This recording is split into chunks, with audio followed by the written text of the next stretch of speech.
In Frost Harbor, Maine, winter made every roof look peaceful, even the places where people were quietly being forgotten. One night, a retired Navy SEAL named Jack Hollis heard a chain tapping in the storm outside an abandoned sawmill. There, half buried in snow, he found a mother German shepherd guarding an empty place where her puppies had once been. He named her Mercy, but soon realized she was not only afraid of the cold, she was afraid of keys, oil, and the buildings by the frozen river. When Mercy led him to Harbor Row, Jack found elderly residents living behind pretty windows, wearing gloves inside their own homes. What began as one dog rescue became a quiet fight for warmth, dignity, and a light left on for those the world had stopped seeing. Tell us where you're watching from, share your thoughts after the story, and please like and subscribe to help our channel reach 1,000 subscribers so we can keep creating meaningful stories like this. By winter, Frost Harbor had learned how to shine while dying. Snow lay over the roofs in clean white sheets, softening every broken gutter, every peeling sign, every empty storefront along the harbor road. The fishing boats sat locked in ice, their ropes stiff as old bones. At night, when the foghorn rolled out across the frozen water, it sounded less like a warning than a memory trying to find its way home. Jack Hollis heard it from his kitchen table most evenings.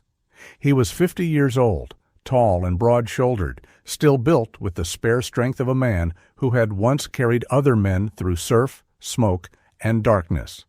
But the years after the Navy had carved him down into something quieter. His dark brown hair, cut short but no longer sharp enough for inspection, often flattened beneath a wool cap. His face was clean-shaven, showing the square jaw and high cheekbones Maren used to tease him about when she wanted to make him blush. The cold had weathered his skin, and grief had settled into the lines around his gray-blue eyes. He lived alone in a small cedar-shingled house above the harbor, where the windows rattled when the wind came in hard from the Atlantic. The place had once smelled of lemon soap, coffee, and Maren's lavender cough balm. Now it smelled mostly of wood smoke, old wool, and whatever simple meal Jack remembered to heat before hunger became inconvenient. Maren had been gone nearly 2 years.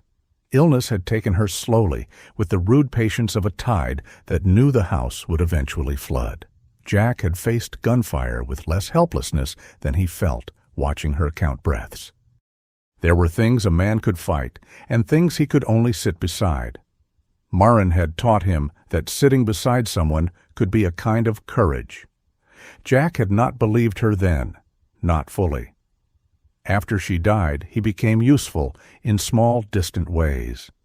He fixed torn nets at the pier, hauled crates for the fish market when the roads iced over, patched porch steps for widows who paid him in coffee cake he never asked for, and changed tires for men who knew better than to invite him inside afterward. He was polite, he was dependable, he was never available for supper. Frost Harbor accepted this arrangement. The town had its own manners about loneliness. It left a man alone until it needed his hands. On the night he found the dog, the storm came before sundown. By 6 o'clock, snow was driving sideways across Route 11, and the harbor lamps glowed inside pale halos. Jack had spent the afternoon delivering kerosene and canned goods to a bait shop owner whose truck would not start.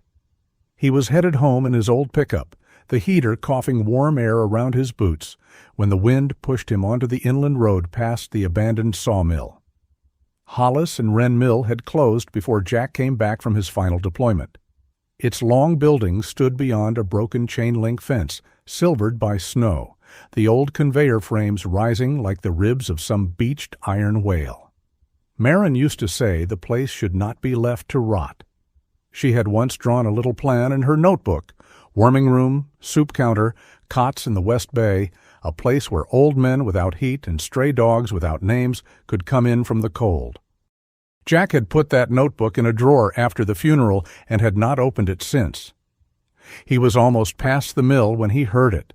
Not a bark, a thin metallic tap half buried beneath the storm. Jack eased his foot off the gas. The truck rolled another 30 feet. The sound came again, metal striking metal, irregular, desperate, only because it was still happening. He stopped.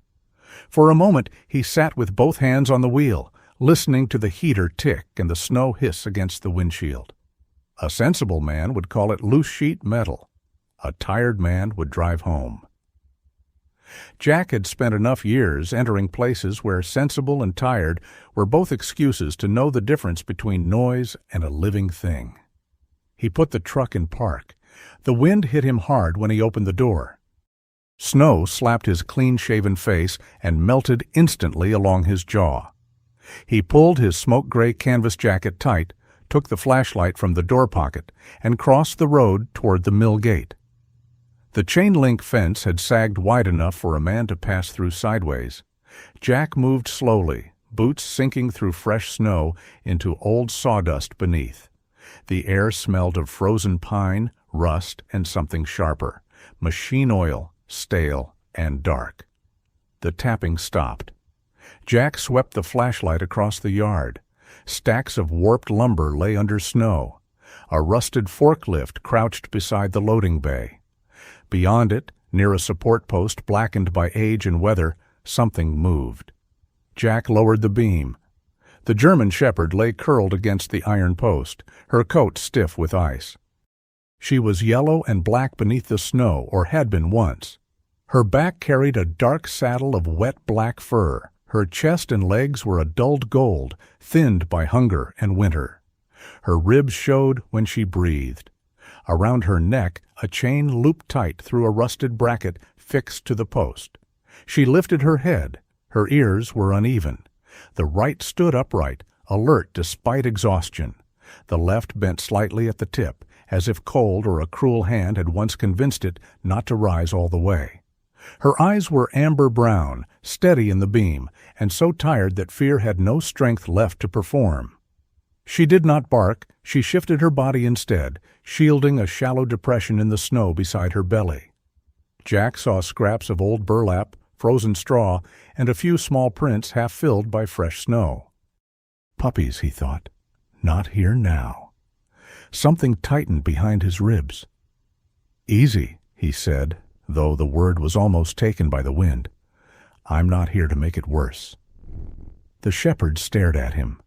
Jack had spoken to frightened men in burning rooms, to wounded strangers trapped in vehicles, to Marin in the dark when breath came hard. He knew the arrogance of promising safety too soon, so he did not tell the dog she was safe. He only knelt in the snow 6 feet away and set the flashlight on the ground, angled aside so the light would not blind her. When he reached slowly into his jacket pocket for his gloves, the dog stiffened. Not at his hand, at the faint jingle of his truck keys. Jack stopped. He held still until the wind filled the space between them again. "All right," he murmured. "No keys." He placed the keys on the snow behind him where the sound would not follow his hand. Then he opened the truck kit he had carried for years, a battered roadside bag with jumper cables, flares, tape, and a pair of old rescue cutters. The cutters had orange handles, scarred from use. They had opened wire, seat belts, fencing, once even the twisted latch of a flooded boathouse door. They had not been meant for this, but tools often became prayers when the night was bad enough. He crawled closer. The shepherd's lips trembled back from her teeth. Not a snarl, a warning from a body too worn to fight properly. Jack stopped again. "I know," he said softly. "Nobody touches the chain unless you let them." Of course, she did not understand the sentence, but she understood stillness. She understood that he had not grabbed. She understood, perhaps, that he was willing to freeze beside her rather than rush the last few feet. The storm thickened around them. Snow collected on Jack's shoulders, on the dog's black back, on the chain between them, like little white lies trying to make the iron innocent. At last the shepherd lowered her head half an inch. Jack moved. The bracket was rusted, but not thick. The chain had been looped and locked through it, the metal biting deep into the fur at her neck. When Jack's glove brushed the chain, the dog flinched so violently that her body struck the post. The sound of metal rang out. She panicked, not with strength, with memory. She dragged backward, claws scraping frozen wood, eyes wide, breath breaking in sharp bursts. Jack dropped the cutters at once and backed away on his knees. "Okay," he said. "Okay, I'm back. I'm back." The dog shook. Snow fell from her fur in clumps. Jack looked at the chain. He looked at the road. He looked at the mill buildings crouched around them like old witnesses who had learned to keep secrets. Then he pulled out his phone. Deputy Claire Noakes answered on the fourth ring, her voice flattened by storm static and years of being called when someone had made a bad decision worse. "Hollis?" "Found a dog chained at the old mill," Jack said. "Female German Shepherd, bad shape, hypothermia risk, chain injury at the neck, possible recent litter." A brief silence. "You on the property?" "Yes." "That property is posted." "So is leaving a dog to freeze." Claire exhaled once. Not quite a sigh. "Don't move her yet. I'm 10 minutes out if the plow's been through. Take photos if you can without crowding her." Jack looked at the trembling dog. "I can do that." Claire arrived in 14 minutes, which in that weather was close to a miracle and slightly more reliable. Her cruiser nosed through the snow at the gate, blue lights off, headlights low. She stepped out in a black winter duty jacket and knit cap, a waterproof notebook already in one gloved hand. Claire was in her early 40s, compact and steady, with wind-reddened cheeks and the blunt calm of a woman who had seen enough trouble to stop being impressed by it. She did not ask Jack why he had stopped. That was one of the reasons he respected her. "Poor girl," Claire said, crouching at a distance. The shepherd watched the deputy's belt, the flashlight, the keys clipped near her pocket. Her body tightened again. "Keys," Jack said. Claire looked down, understood, and unclipped them without comment. She placed them on the hood of Jack's truck. Together they documented the post, the bracket, the chain, the churned snow, the raw skin visible beneath the fur at the dog's neck.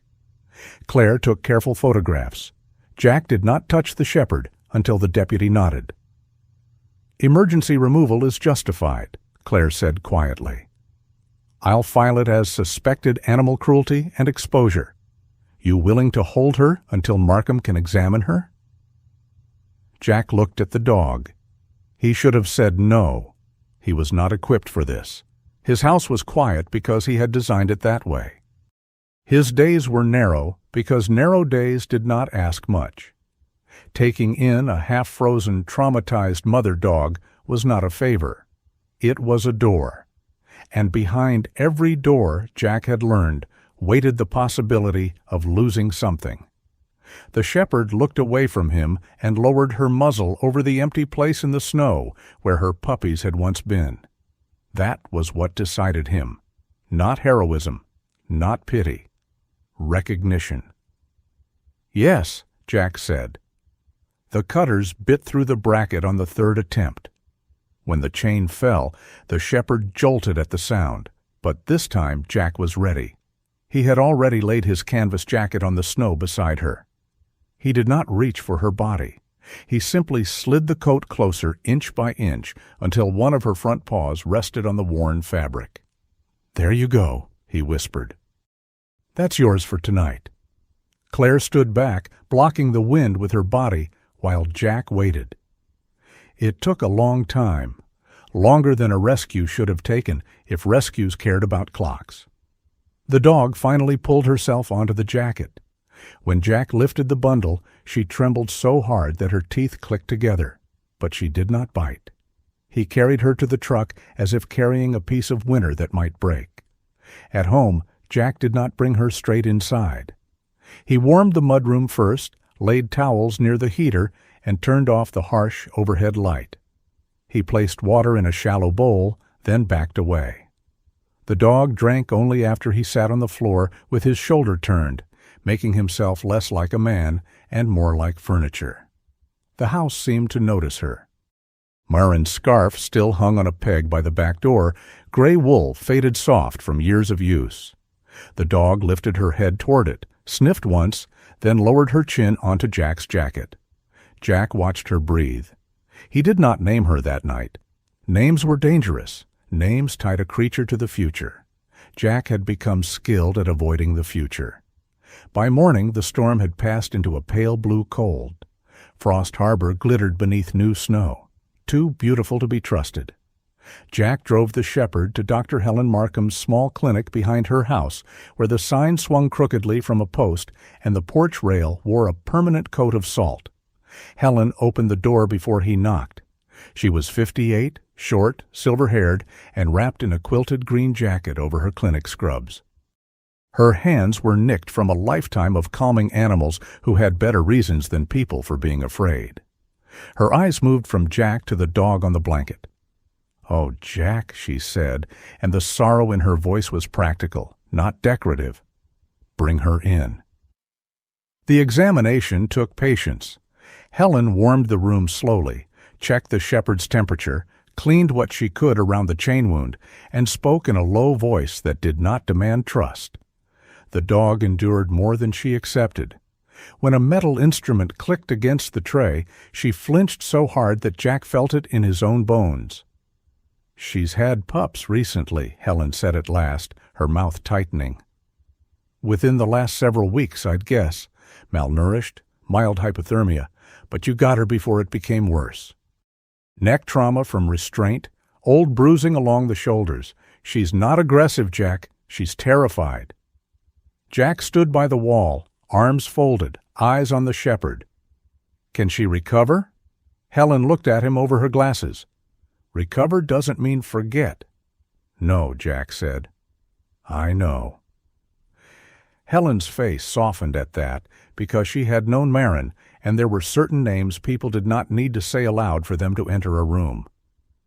"She'll need routine," Helen said.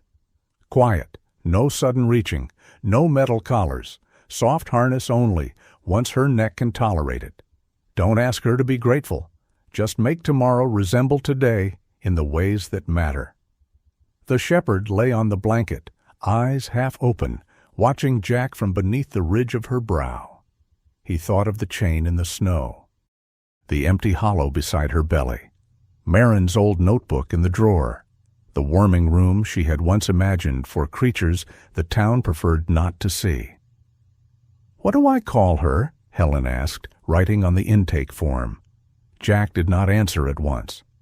Outside the clinic window, Frost Harbor shone white and blue under the winter sun, every roof bright, every wound hidden for a little while. Inside, the dog breathed shallowly on the blanket, alive because a sound in a storm had refused to become nothing. Jack looked at her bent ear, the raw circle at her neck, the exhausted patience in her amber eyes. "Mercy," he said. Helen wrote it down. The dog's ear twitched at the sound. Only slightly, only enough for Jack to notice. He told himself it meant nothing. But when he carried Mercy back to the truck, he did not use the old jacket as a barrier anymore. He wrapped it around her like something entrusted to him. And for the first time since Marin's death, Jack Hollis drove home with another living heartbeat in the cab beside his own. Mercy did not heal in any way that looked graceful. For the first 3 days in Jack Hollis's house, she moved only when the room gave her permission. She drank after he turned away. She ate after he stepped into the kitchen and made enough noise with the coffee pot to prove he was not watching. At night, she refused the blanket near the stove and chose the narrow strip of floor beside the mudroom door, where the cold came in under the threshold and the outside remained close enough to escape into. Jack understood that. A warm room could feel like a trap if every door in memory had once closed behind pain. He kept Helen Markham's instructions folded in his mind like a field map. No sudden reaching, no metal collar, no gratitude expected. Tomorrow should resemble today in the ways that mattered. So he built a routine around Mercy's fear. He put her food in the same chipped blue bowl every morning. He placed it by the mudroom wall, then walked away. He left the radio off because the sudden voices made her flinch. He stopped carrying his keys in his pocket inside the house. Instead, he set them in a wooden bowl on the porch before coming in, where their little metallic clatter could not follow him like a threat. That first morning, he forgot. The keys rang once against the table. Mercy flattened instantly, belly to the floor, ears pinned, amber eyes wide but silent. Jack froze. The house seemed to stop with him. The old clock over the stove ticked. The harbor wind touched the windows. Somewhere in the rafters, a beam creaked like an old ship changing its mind. "Sorry," Jack said quietly. It felt foolish to apologize to a dog who did not know the word. But Mercy knew tone. She knew whether a voice was reaching or striking. Jack picked up the keys with 2 fingers and carried them outside, moving slow enough that she could track every part of him. When he came back in, he sat on the kitchen floor with his back against the cabinet, leaving 10 feet of winter-colored air between them. Mercy did not move for nearly an hour. Then, inch by inch, she lifted her head. That became the first victory of the week. Not a wag, not trust, just a head lifted from fear. Jack found himself counting such things against his better judgment. The second victory came when she ate while he was still in the room, though he had to face the sink and pretend the dirty coffee mug required deep concentration. The third came when she slept for 20 minutes without jerking awake. The fourth came on a gray afternoon when Jack dropped a piece of firewood and Mercy startled, but did not run to the door. He told no one about these victories. They were too small for town talk and too large for him. By the 5th day, Frost Harbor had settled into the shining cruelty that came after a storm. Snowbanks rose along the narrow roads like white walls. The harbor lay under a skin of ice that glowed blue beneath the morning light. Gulls stood on the pilings with offended expressions, as if winter had personally insulted them. From Jack's kitchen window, the town looked almost holy. That was one of winter's oldest tricks. It made suffering picturesque. Mercy began spending her afternoons at the front window. At first, Jack thought she was watching the road. The occasional plow, the mail truck, a neighbor walking stiff-legged against the cold. But her gaze did not follow movement. It held steady across the lower road, past the bait shop roof and the frozen slope that led toward the river.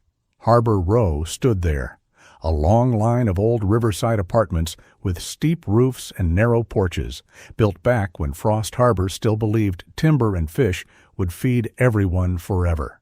The buildings looked warm from a distance, yellow lights behind glass, evergreen wreaths on doors, a few strings of winter bulbs drooping under snow. The river curved behind them, black and slow where it had not frozen, carrying broken plates of ice toward the harbor. Mercy stared at Harbor Row as if listening to someone calling from inside the walls. "Nothing for you over there," Jack said one afternoon. Mercy's left ear twitched at his voice, but she did not turn away. He tried again the next day after lunch. Same thing. Mercy stood by the window, body stiff, nose lifted slightly toward the glass. Not fear exactly, not longing either. Something more difficult to name. Recognition, maybe. Jack disliked recognition. It was never content to stay quiet.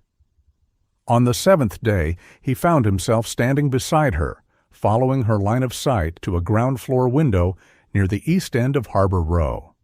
The curtains there were pale blue, faded almost silver.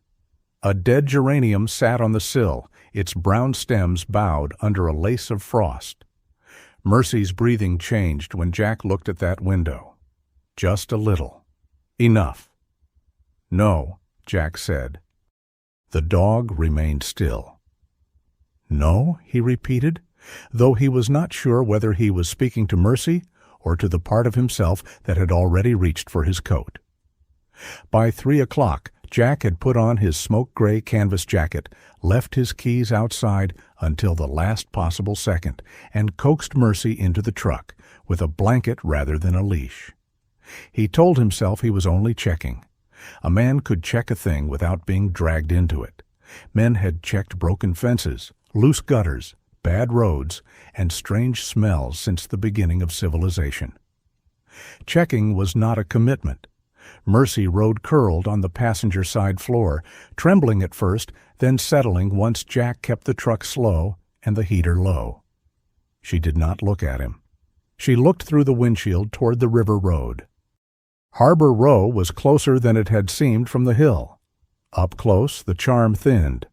Paint peeled beneath the porch rails. One gutter sagged under ice. Salt had eaten the lower hinges on the main door.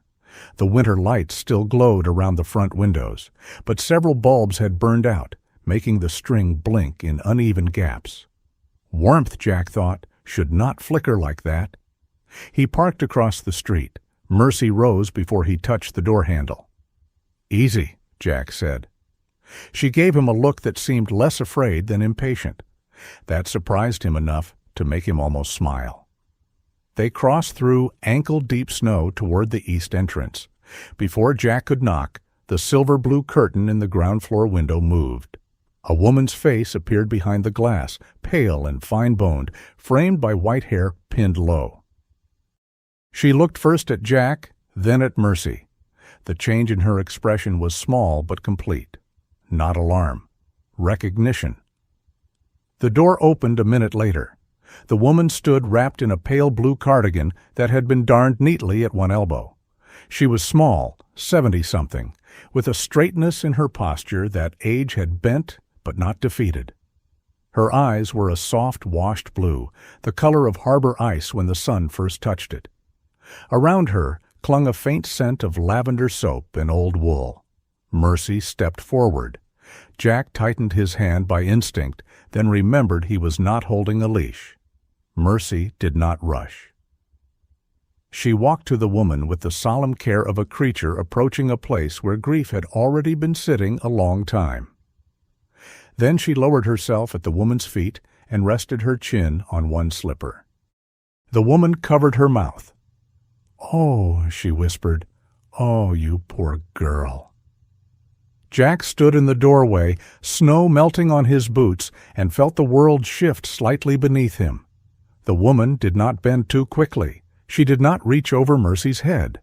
She lowered one hand beside her knee and waited until the dog lifted her nose to it. Only then did she touch the fur behind Mercy's good ear. "You know her," Jack said. The woman's eyes did not leave Mercy. "I knew she was alive," she said. "Or I hoped. Sometimes at my age, hope and stubbornness wear the same coat." Jack looked past her into the apartment. It was clean and narrow, warmed by lamps more than by heat. A quilt lay folded over the arm of a chair. A sewing basket sat near the window. On the table, a mug of tea gave off almost no steam. "I'm Jack Hollis." "Alma Greer," she said. "Come in before you let all the cold escape out of the hallway and into my living room." Jack blinked. "I thought it worked the other way." "It does in better buildings." Inside, the truth announced itself without drama. The apartment was too cold, not freezing. Not yet. But cold enough that Alma wore fingerless gloves indoors. Cold enough that the window glass held frost at the corners. Cold enough that Mercy, who still avoided the hottest place in Jack's house, did not move away from Alma's slipper. Jack glanced at the baseboards. Old hydronic heat. He could hear the faint tick of pipes in the wall, but not the steady circulation that should have followed. "How long has the heat been like this?" he asked. Alma moved to the kettle and poured him tea he had not asked for. People of a certain age and sorrow often understood hospitality as a form of defiance. "Depends who is writing the report," she said. "According to the maintenance company, it is intermittent. According to my niece, it is personal." Jack accepted the mug because refusing would have taken more energy than drinking.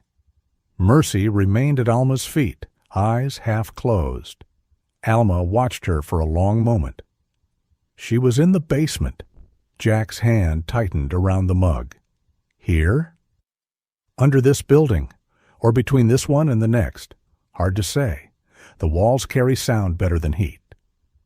Alma looked toward the floor. I heard chains a few times, a man's boots, keys, that awful smell of machine oil. Then one night I saw her through the basement grate behind the laundry room. Jack waited. Alma's mouth trembled, but only once. She was not a woman who allowed herself many wasted movements. She had milk then, Alma said softly. I thought there were pups somewhere. I couldn't get the door open. New lock. So I pushed food through the grate. Bread, leftover roast, once half a fish cake, though I was saving it for breakfast and resented her deeply for looking so tragic.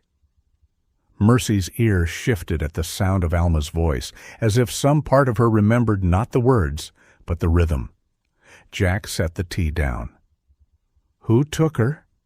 Alma looked at him then, and the room grew colder in a different way. I don't know his name, she said. Tallish, dark hat, keys on his belt.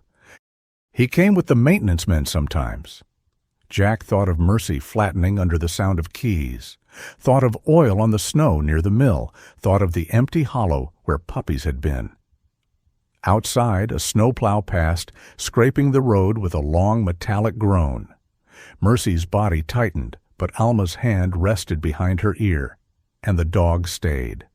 That, more than anything, kept Jack from standing up and going immediately to find the man with the keys. Alma noticed. You have the look, she said. What look? The look men get when they think anger is a plan. Jack stared at her. For the first time in days, Mercy's tail moved. Once, a small dry brush against the floor. It might have been nothing. Alma saw it too. Well, she said, at least one of you appreciates me. Jack huffed something that was not quite laughter. Alma's apartment became the first door. Others opened slowly after that because buildings full of older people had communication systems more efficient than radio and less forgiving than church gossip. By the time Jack stepped into the hall, a woman in a dark purple cardigan had emerged from the next apartment holding a tin box under one arm like evidence in a trial. That the dog? She asked. Jack turned. She was thin, upright and severe, with short white curls and thick brown-framed glasses that enlarged eyes sharp enough to cut string. She looked Mercy over, then Jack, then Mercy again. Ruth Calder, Alma said from behind him, former librarian, current menace. Accuracy is not menace, Ruth replied. It is a public service.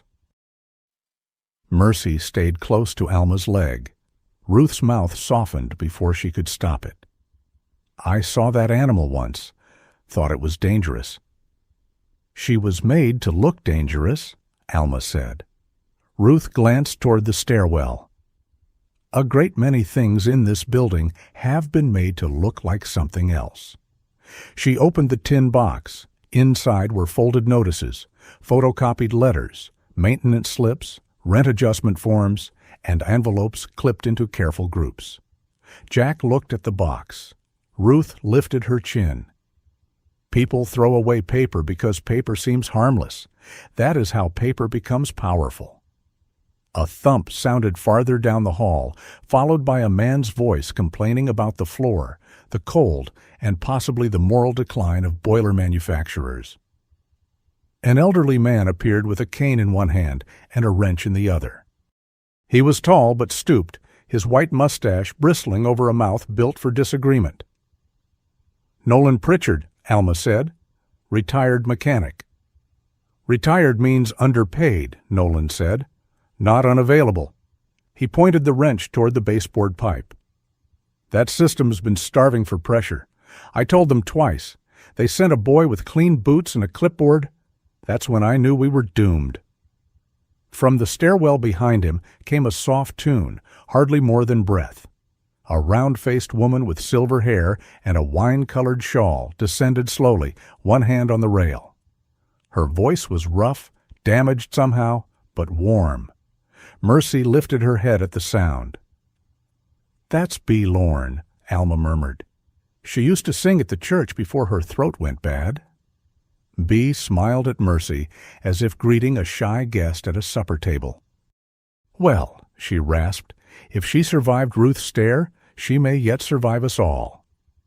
At the end of the hall, the outside door opened, and a gust of river air came in with Gordon Ames, a broad old man in a captain's cap and heavy peacoat dusted white at the shoulders.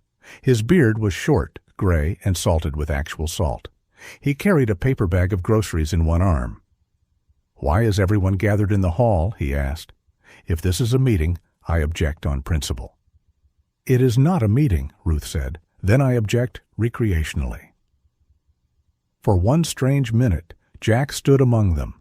Alma with her lavender wool, Ruth and her documents, Nolan and his wrench, Bea humming under her breath, Gordon bringing cold air and groceries, and felt the building around him not as old property, not as failing infrastructure, but as a vessel full of stubborn lives. Then Ruth handed him one of the letters. The letterhead read, "Dire Coastal Development." The language beneath it was polite enough to leave no fingerprints. Voluntary relocation, safety concerns, aging structure, opportunity for improved accommodations, response requested within 30 days. Jack read it once, then again.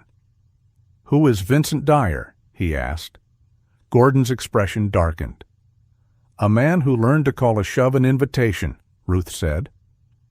Alma's hand remained on Mercy's head. "He bought the building last spring through a company with a name long enough to hide behind. Since then, every repair takes longer, every notice gets colder. Every conversation ends with someone suggesting we might be happier elsewhere." "Happier where?" Nolan muttered. "A brochure?" Jack looked down at Mercy. The dog had fallen asleep at Alma's feet. Not deeply, not safely, but asleep. In a building where she had once heard chains. That should have comforted him. Instead, it frightened him, because Jack had come to check a window. That was all. A simple errand born from a wounded dog's stare. But now Harbor Row had faces, names, bad pipes, polite threats, a cold that did not come from weather alone. He set the letter back into Ruth's tin box. "I'm not a lawyer," he said. "Good," Ruth replied. "Most of them begin conversations by charging for air." "I'm not looking for a fight either." Alma looked at him gently. "No one here is looking for one. That is partly how we got so cold." The words landed without accusation. That made them worse. Jack stepped back toward the door. Mercy lifted her head at once, torn between him and Alma. For a moment, the dog did not move. Her eyes went from Jack to the old woman, then to the hallway, then back again. Jack understood the question before he wanted to. He opened the door and let the river wind cut through his jacket. "Come on," he said softly. Mercy did not rise. Alma lowered her hand to the dog's shoulder. "It's all right, girl." Only then did Mercy stand. She walked to Jack, but slowly, as if leaving something behind. On the drive home, the truck cab stayed quiet. Mercy lay on the blanket, head low, eyes open. Jack kept both hands on the wheel and did not look at Harbor Row in the mirror until the road turned and took it from view. At home, before he came inside, he placed his keys in the wooden bowl on the porch as always. This time, the sound they made seemed louder. Inside, Mercy went straight to the front window. She stood there in the dusk, watching the line of yellow lights along the river. Jack stood behind her with his coat still on, feeling the old instinct to close the curtains, bank the stove, narrow the world back down to wood smoke and silence. Instead, he left the curtains open. Across Frost Harbor, Harbor Row glowed prettily in the snow, a row of warm-looking windows hiding rooms where people wore gloves indoors. Jack looked at Mercy's bent ear, at the still healing mark around her neck, at the way her body leaned toward that distant building. "No," he said again, but this time the word held less force. Mercy did not turn. Jack sighed, long and tired. "All right," he murmured. "I saw it." The dog's ear twitched. Outside, the river carried its black water beneath plates of ice, and the pretty town kept shining as if beauty had ever been proof of mercy. Jack Hollis came back to Harbor Row the next morning with a toolbox, 2 replacement valve caps, and a lie he had prepared carefully. "I'm only checking the heat," he told Alma Greer. Alma opened her apartment door in the same pale blue cardigan, a wool shawl over her shoulders, and fingerless gloves on her hands. Behind her, Mercy slipped past Jack's knee as if she had been expected for tea and took her place beside Alma's chair. Alma looked down at the dog, then back at Jack. "Of course," she said. "Men always bring a dog and a toolbox when they intend not to get involved." Jack gave her the flat look that had once discouraged junior officers, nervous contractors, and talkative strangers at gas stations. Alma seemed not to notice it at all. The building was colder in daylight. At night, cold had mystery. In the morning, it had evidence. Frost feathered the inside corners of the east hallway windows. The baseboard heaters ticked, then fell silent, then ticked again like an old man trying to remember the words to a hymn. Somewhere behind the wall, water moved in reluctant little knocks. Jack knelt beneath Alma's front window and touched the pipe. Lukewarm, not dead. Worse, alive enough to make excuses. He took off the cover plate and examined the valve. The part had been replaced recently, but the fit was wrong. Cheap metal, wrong threading, not installed by someone who cared whether it would still work in February. Nolan Pritchard appeared in the doorway before Jack could stand. The retired mechanic leaned on his cane with one hand and held a mug of coffee in the other, as if prepared to supervise both industry and civilization. "Told them it wasn't circulating," Nolan said. "They sent a fellow with a tablet. He tapped the screen like he was blessing the pipes." Jack looked at him. Did he open the panel? Didn't want to dirty his gloves? That would do it? Nolan's mustache twitched with satisfaction. "I like you better when you're irritated. Makes you look less carved." Mercy lifted her head at Nolan's voice, but did not leave Alma's side. That was new. The day before, she had watched every stranger as if measuring the distance to the nearest door. Now she allowed the old man to stand in the doorway, though her body stayed carefully between him and Alma. Jack noticed. Alma noticed too, but said nothing. He repaired what could be repaired with the parts he had brought. It took 40 minutes, 2 curses under his breath, and 1 lecture from Nolan about how modern valves were designed by people who had never met water. Heat began to move through Alma's baseboard again, uneven but real. The room did not become warm. It became less accusatory. Alma touched the pipe with the tips of her gloved fingers. "Well," she said softly, "that feels like a small miracle." "It's not," Jack said. "It's temporary." "Most miracles are, dear." He looked at her, unsure whether she was teasing him or telling the truth.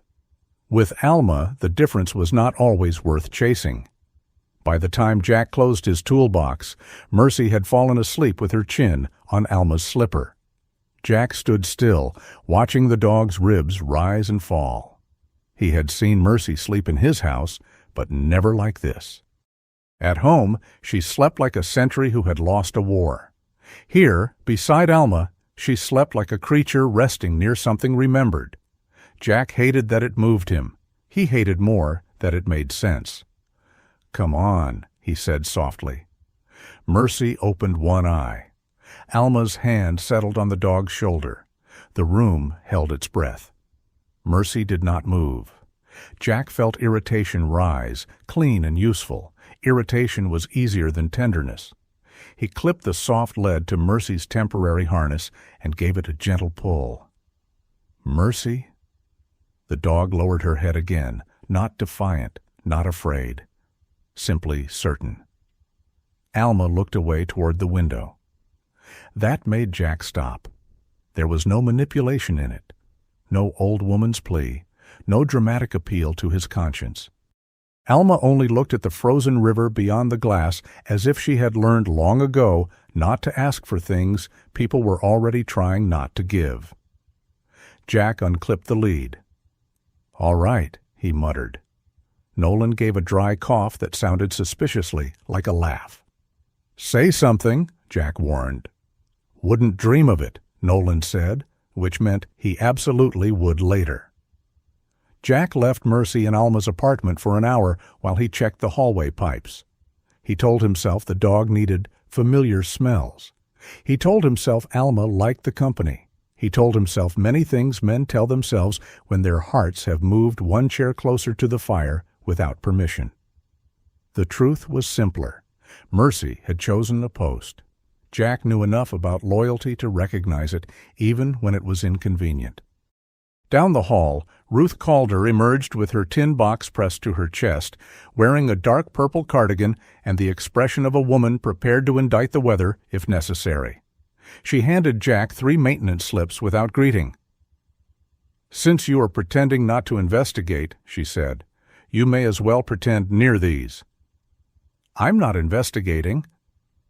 "Then you can be objective." Jack took the papers. The work orders were polite, vague, and nearly useless. Intermittent heating concern. Resident advised system is aging. Follow-up recommended. Each one bore the stamp of Voss Coastal Maintenance. "Who's Voss?" Jack asked. "Graham Voss," Nolan said from behind him. "Owns a little maintenance outfit over on Dock Lane. Used to be decent with boilers before he became decent at excuses." Ruth adjusted her glasses.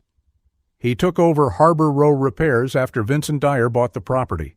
Before that, the town sent old Mr. Whelan.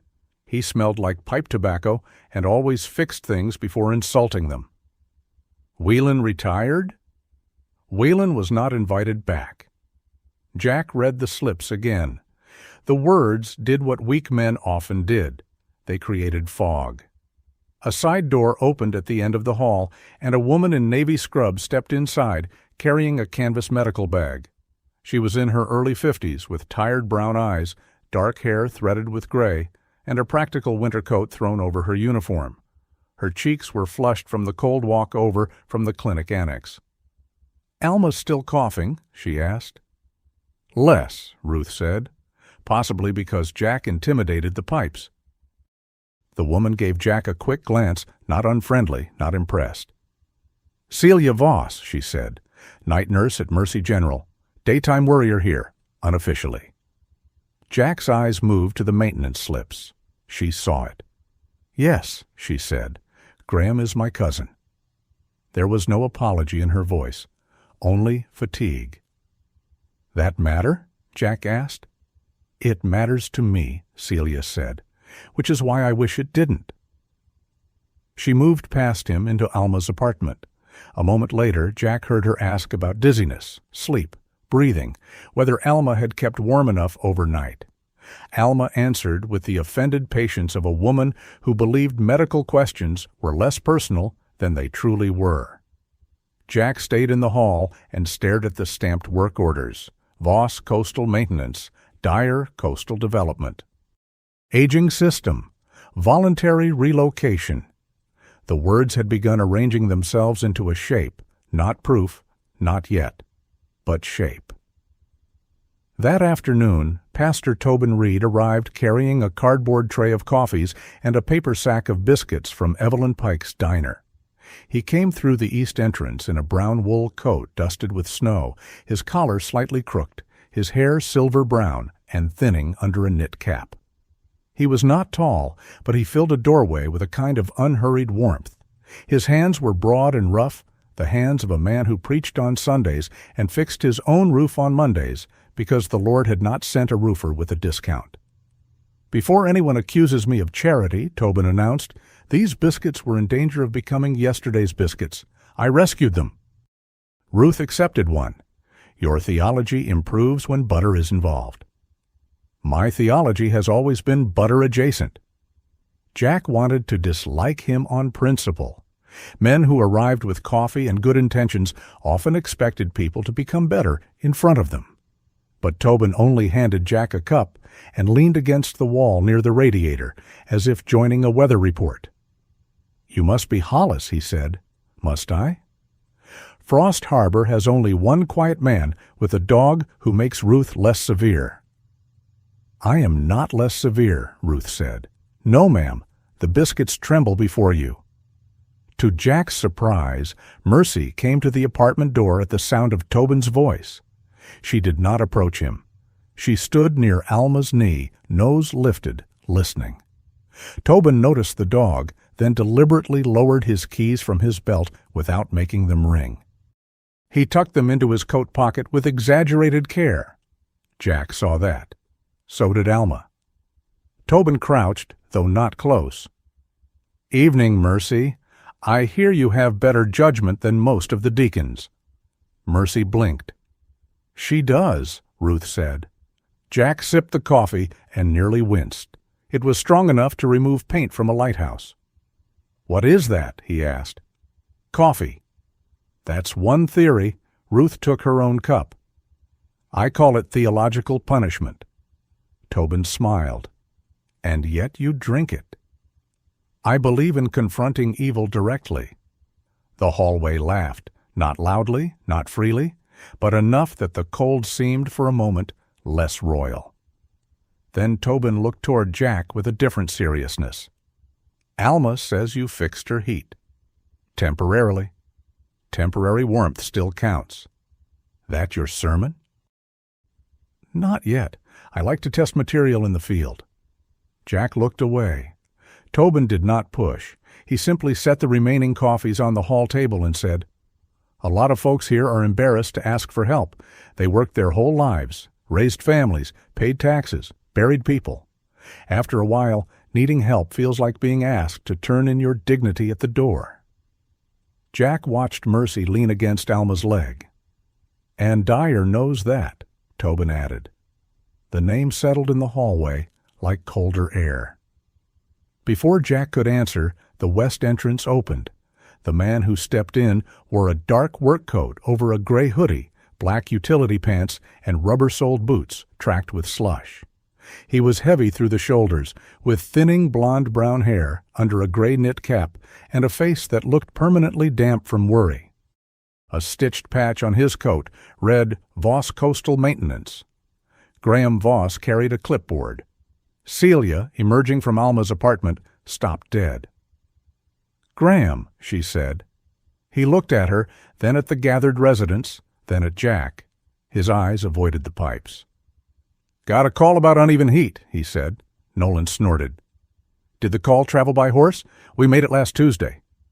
Graham's jaw tightened. "I'm here now." Mercy's body changed before anyone spoke again. She rose, not fast, not with a bark. Her head lowered and her scarred neck stretched forward. Her nostrils worked once, twice. The smell of machine oil and damp diesel clung to Graham's coat. Mercy backed into Alma's chair, trembling. Graham noticed the dog and frowned. "That animal shouldn't be in here," he said.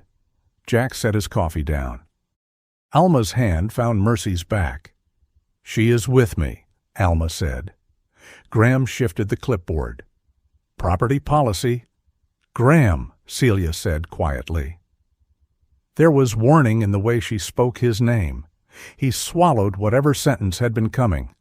Jack looked at the man's boots, his hands, the cheap replacement valve protruding slightly from his tool bag. Graham saw him looking and turned his body half away. That small movement told Jack more than any confession would have. He stepped closer, not enough to threaten, enough to be present. "Who installed the valve in Unit 1?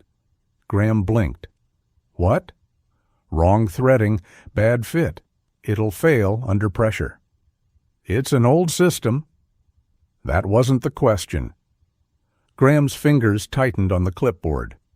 "You licensed to work on boilers?" "No." "Then maybe don't." Nolan leaned on his cane. "I'm licensed by 76 years of listening to men lie about machines." Tobin placed a hand gently on Nolan's shoulder before the old man could advance with the cane and the full authority of retired rage. Celia looked at her cousin with something more painful than anger. "Graham," she said, "Alma's apartment was under 55 degrees last night." "It's winter." "She was wearing gloves indoors." "So was everyone in Maine." Celia's face hardened. That was the moment Jack saw Graham not as a villain, but as something more common and more dangerous. A man who had made one compromise, then another, until cruelty looked to him like weather. Mercy gave a low sound, not a growl, a thin, wounded vibration in her chest. Graham looked down at her again, and for half a second his face changed. Recognition passed over him like the shadow of a gull. Then he looked away. Jack caught it. "You've seen her before," he said. Graham's mouth opened. The side door banged again before he could answer. This time the man who entered made the hallway seem smaller. Cal Reddick was tall and narrow, wrapped in a dirty orange work coat over a black hoodie, with a knit cap pulled low over dark hair. A ring of keys hung from his belt and struck his thigh with every step. He smelled of diesel, cold smoke, and old oil. His face was long, his lips cracked by winter, and his eyes moved too quickly around the hall. "Trucks blocking the lane," Cal said to Graham. "Dyer wants—" Mercy broke. She did not attack. She did not lunge. She scrambled backward so hard her paws slipped on the old floor, her body striking Alma's chair. Alma gasped.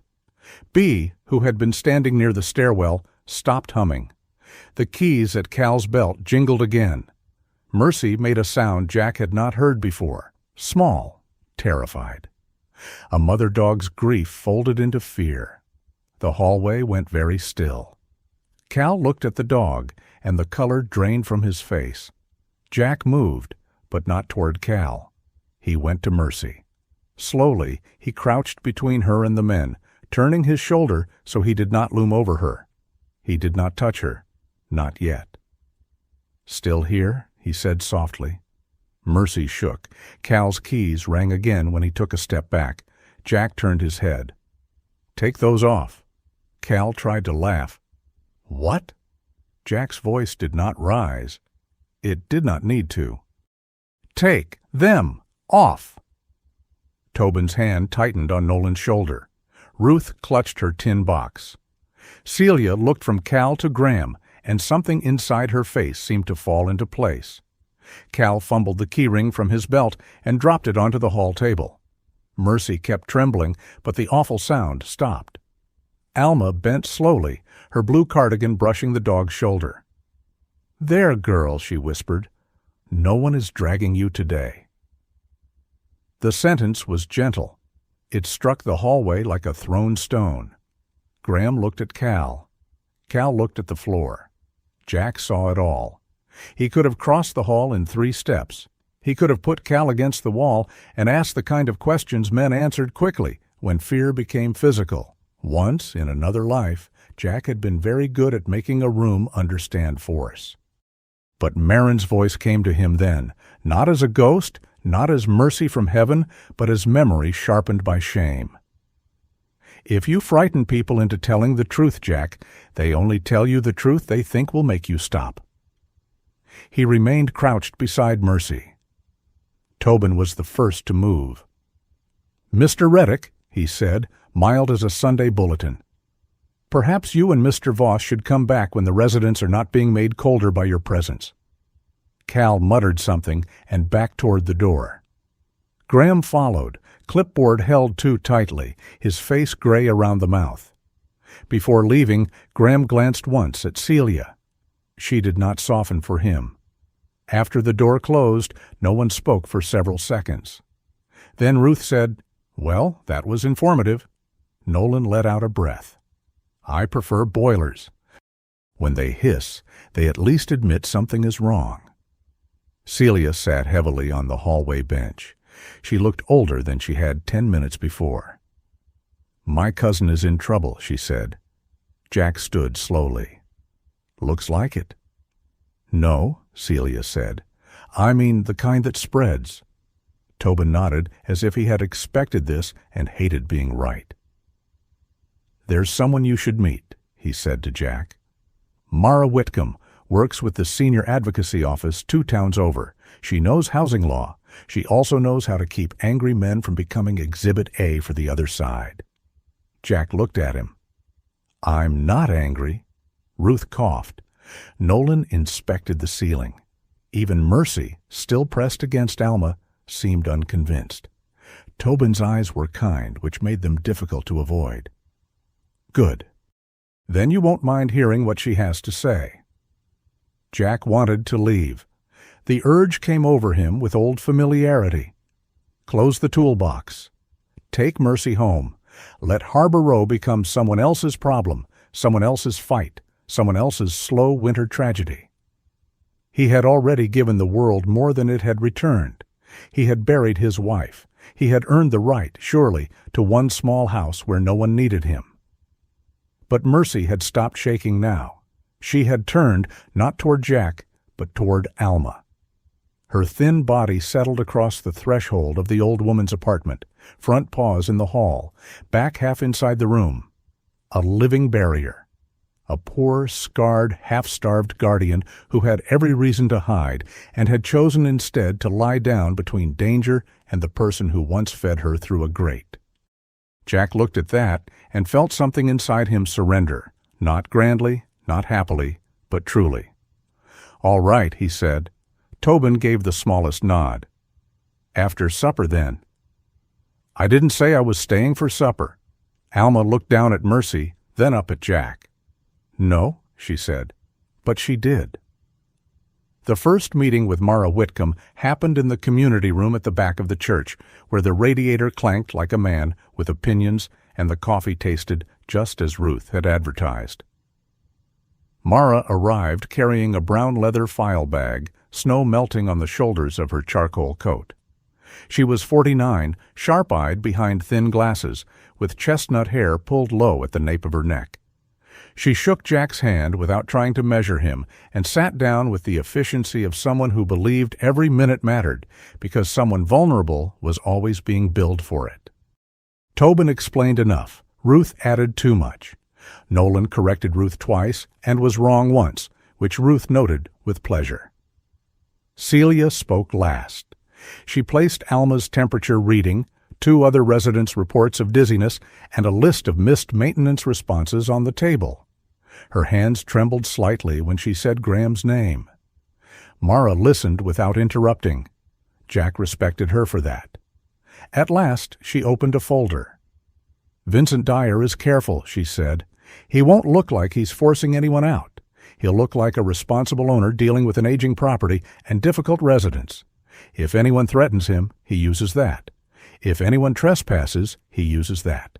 If anyone with a military background loses his temper in a hallway," she looked at Jack, "he uses that most of all." Jack said nothing. Mara's gaze did not soften. "You want to help them?" He looked toward the corner where Mercy lay beside Alma's chair, exhausted from the day, one ear bent, one paw resting on the old woman's slipper. "Yes," he said. The word surprised him with its lack of escape routes. "Then don't be impressive," Mara said. "Be useful." Tobin smiled into his terrible coffee. Jack almost did too. Outside, snow began falling again, soft and bright under the church lights. Harbor Row sat by the river with its pretty windows and cold rooms. Vincent Dyer had not shown his face.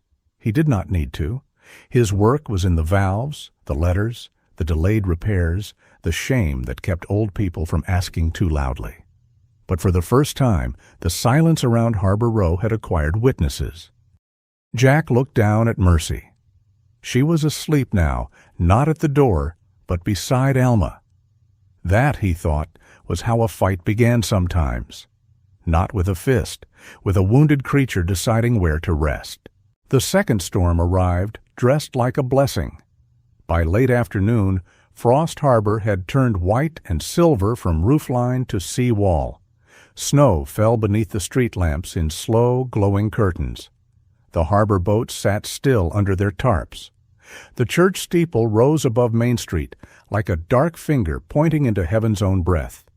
From a distance, the town looked peaceful enough to be printed on a Christmas card and mailed to people who did not know better. Jack Hollis knew better. He was in Alma Greer's apartment when the lights flickered the first time. The lamp beside her sewing chair blinked once, recovered, then blinked again. Mercy lifted her head from the rug near Alma's feet. Her good ears stood straight. The bent tip of the other quivered toward the hallway. Alma looked at the lamp. "Well," she said, with the weary calm of a woman who had already endured too many inconveniences to be impressed by another one. That felt intentional. Jack was kneeling near the baseboard, checking the uneven heat he had coaxed back only the day before. The pipe had gone lukewarm again, as if the building itself had grown tired of pretending. Then the power died, not with a dramatic pop, not even a final flicker. It simply left. The apartment fell into the gray-blue dimness of a winter evening under storm clouds. Outside, snow stroked the window. Inside, the radiator gave one soft click and went silent. Mercy rose. Jack did too. The hallway beyond Alma's door filled with voices almost at once. A chair scraped. Someone coughed. Nolan Pritchard swore at the darkness with the intimacy of a man addressing an old rival. Jack opened the door. The east hall was lit only by the emergency lights at either end, weak red bulbs that made the walls look underwater. Cold seeped in through the stairwell and under the old exterior doors. From somewhere below came the low, mechanical groan of the emergency generator trying to start. It coughed. Once, twice, then nothing. Nolan appeared from his apartment with a flashlight in one hand and his cane in the other. He had put on a wool cap but had forgotten to button his cardigan straight. "Generator's dry," he said. "You checked?" Jack asked. "I can hear an empty fuel line the way Ruth hears split infinitives." From the next doorway, Ruth Calder's voice cut through the dark. "And both are signs of moral collapse." Mercy moved into the hall before Jack could call her back.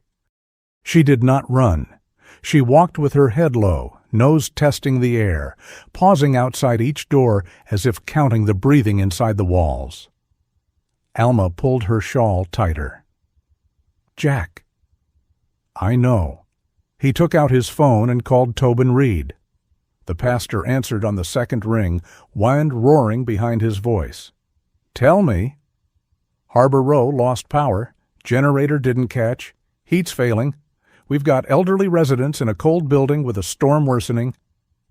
There was no holy pause, no prayer offered as a substitute for action. "Church basement is open," Tobin said. "I'm lighting the stove now. I'll call Evelyn for food and Claire for road conditions." "I need vehicles." "Gordon has a van. I've got the church wagon. Evelyn has that old delivery truck she swears is a lady and not a machine."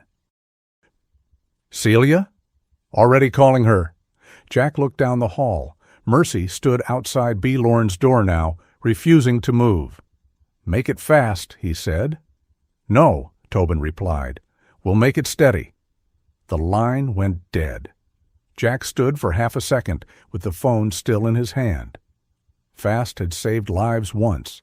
Fast had also made him choose which life to carry first. Steady was harder.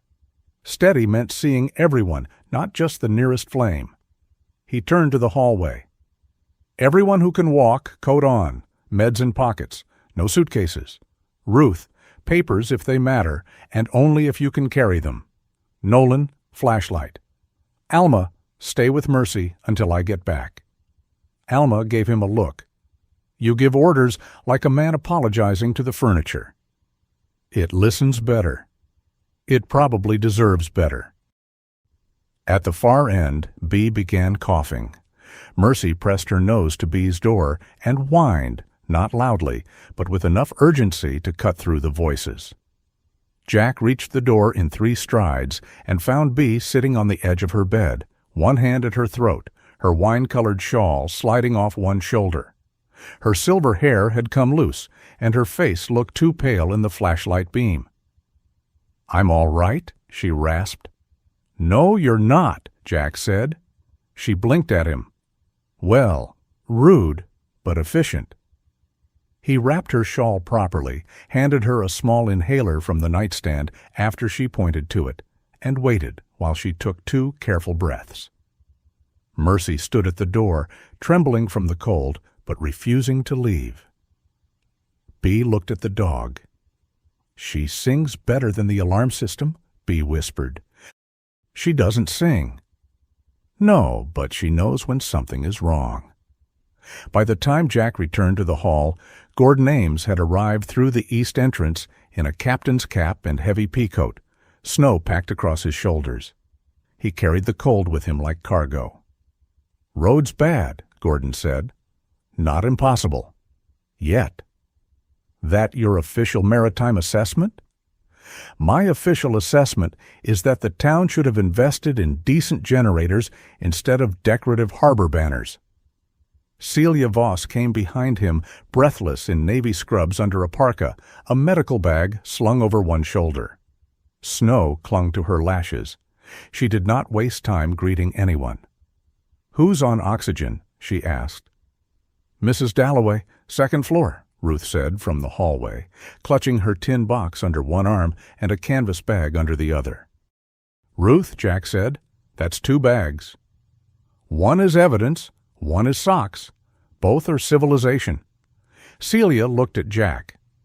"If we move them to the church, I can monitor there, but we need to keep them warm during transfer."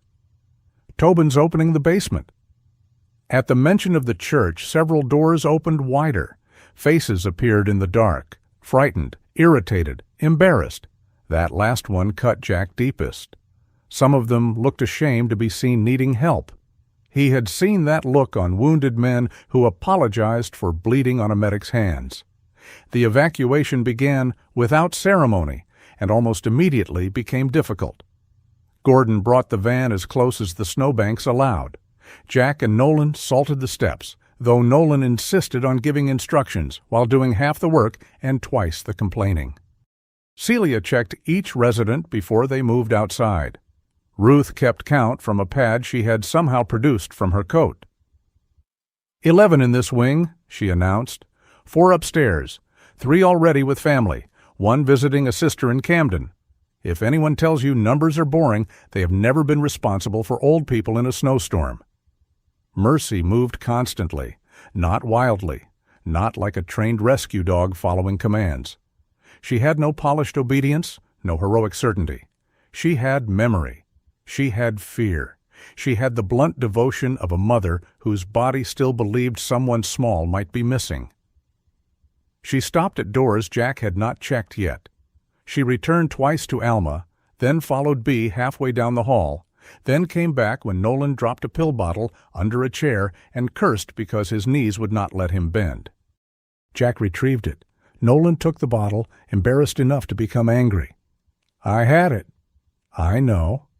"Don't patronize me." "I'm not. I'm freezing. Move." Nolan stared at him, then barked one laugh. "You're bossy enough to be useful." Outside, the storm thickened.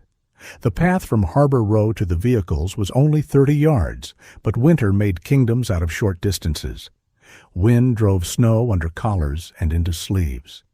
The old residents moved slowly, some with walkers, some gripping arms, some insisting they were perfectly capable while clinging hard enough to bruise. Alma was among the last from the east wing. Jack wrapped one of his spare wool blankets around her shoulders. Mercy stood pressed against her leg, blocking the wind with a body too thin to block much of anything. Alma looked down at her. "She thinks I belong to her now." Jack adjusted the blanket. "Could be worse." "Yes," Alma said, "I could belong to a committee." Mercy leaned harder into her. That was when the side entrance banged open behind them. A gust of dark air swept through the hall, carrying the smell of diesel and wet wool. For one sharp second, Mercy stiffened. Jack turned. It was not Cal Reddick. It was Tobin, snow-caked and red-cheeked, carrying a crate of flashlights against his chest. Mercy relaxed only after she heard his voice. "Church is warm enough to offend Baptists," Tobin announced. "Evelyn has soup coming. Claire says roads are open if we move now and do not indulge in scenic hesitation." Ruth, passing with her tin box, said, "Your coffee better not be involved."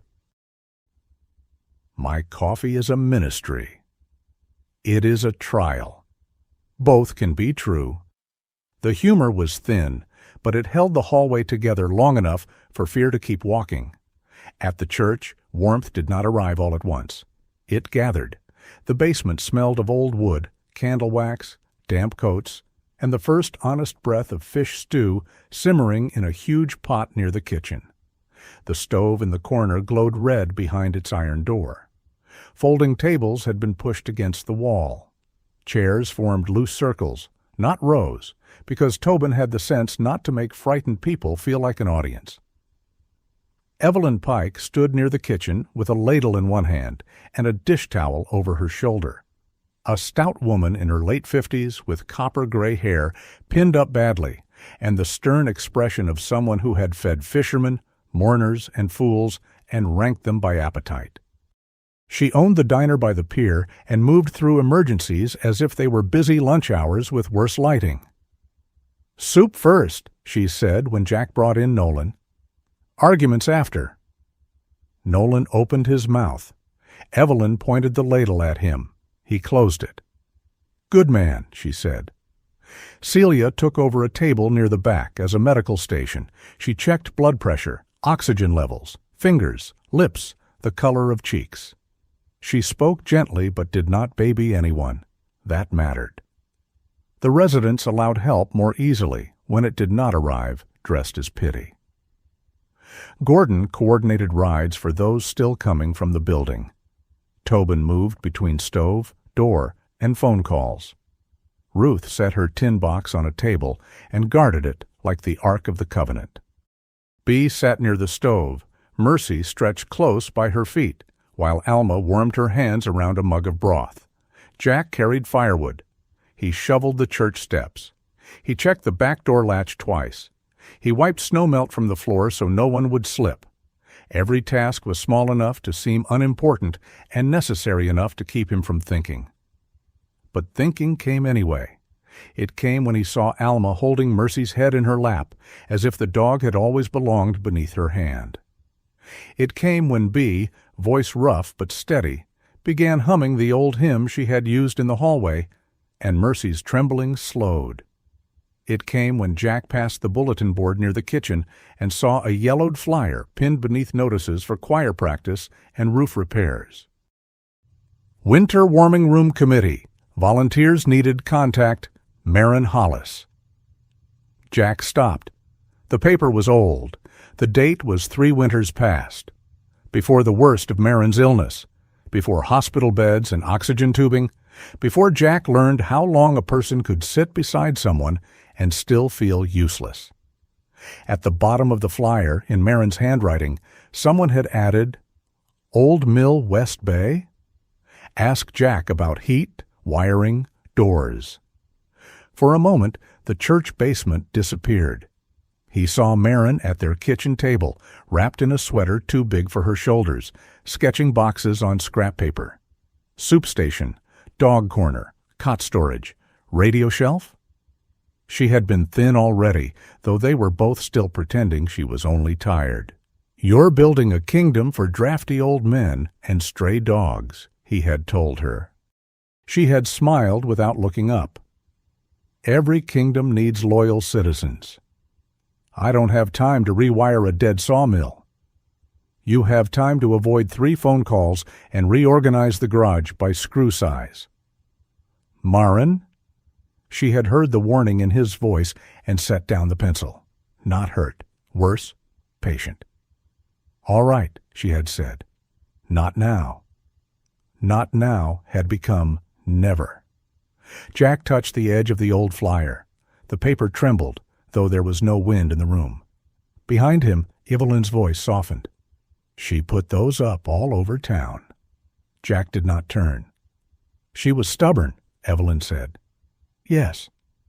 "Kind, too." Yes? Those two qualities cause most of the worthwhile trouble in this world. Jack let his hand fall. Across the room, Mercy lifted her head and looked at him. Not toward a door. Not toward danger. At him, as if something had been called by name. Jack looked away first. Ruth saved him by making noise. She opened her tin box on the table near Mara Whitcomb, who had arrived in a charcoal coat dusted white from the storm, her brown leather file bag already open. Mara had not been in the church 5 minutes before she began turning fear into categories. "Maintenance records here," Ruth said. "Relocation notices here. Rent adjustments here. Insulting nonsense here." Mara glanced at the last pile. "Legal or emotional category?" "Yes." Jack approached as Ruth unfolded the papers. Alma, from her chair near the stove, asked Gordon to bring her canvas bag. Inside were more letters, each carefully flattened. Some bore dire coastal development letterhead. Others came from property management, insurance evaluators, contractors, polite language, repeated dates, similar phrases, resident comfort concern acknowledged, aging system under review, voluntary relocation option remains available, temporary inconvenience. Nolan, warming his hands around soup, leaned over photographs Jack had taken of the valve.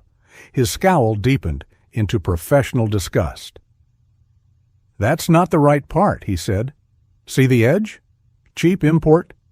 You put that on an old loop system in this cold, pressure drops, air gets in, circulation goes stupid." "Can you write that down?" Mara asked.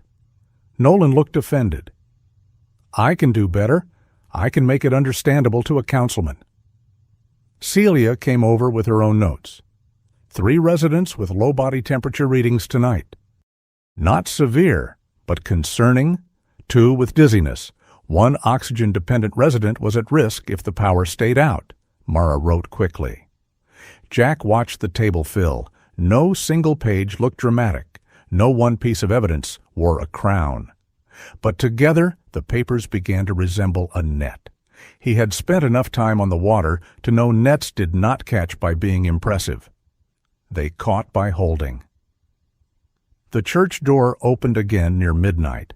A few adults from town came in carrying blankets, lanterns, extension cords, batteries. Not a crowd.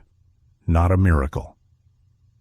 Just people who had heard that Harbor Row had gone dark and found, somewhere beneath their own warm roofs, enough shame to stand up.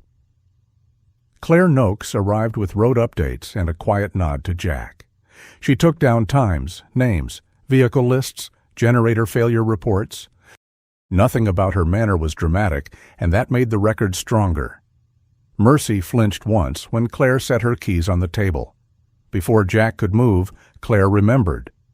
She picked them up silently and placed them in her coat pocket. Mercy settled again. Bea began singing then. Not loudly. Her damaged voice could not carry the old hymn the way it once had. It came out rough, broken at the edges, more breath than melody. But the room changed around it. Conversations lowered. Ruth stopped sorting. Nolan bowed his head as if inspecting his soup for mechanical faults. Alma closed her eyes. Mercy laid her muzzle on her paws and, for the first time since Jack had known her, slept in the middle of a room full of people. Jack stood by the door and watched. He did not feel noble. He felt tired, cold, angry, afraid of how easily one night could become a promise. Tobin came to stand beside him. "You all right?" "No." Tobin nodded. "Good, honest answer." "I'm not leading anything." "I didn't ask you to." "You're thinking it." "I think many things. Most are unhelpful before coffee." Jack glanced at him. "Your coffee is why people lose faith." And yet, here we are. For a while, they listened to Bea's broken hymn. Then Jack looked at the old flyer again, still pinned to the bulletin board, Marin's handwriting waiting beneath yellowed paper and church dust. "I told her not now," he said. Tobin did not ask who. Jack was grateful. "I was tired," Jack continued. "She was sick. I thought if I kept the house quiet enough, kept the days simple enough, I could hold everything together." "And could you?" Jack's jaw tightened. "No." Tobin's voice was gentle, but not soft. "Quiet is not the same as peace." Across the room, Mercy stirred in her sleep and pressed closer to Alma's chair. Jack watched the dog.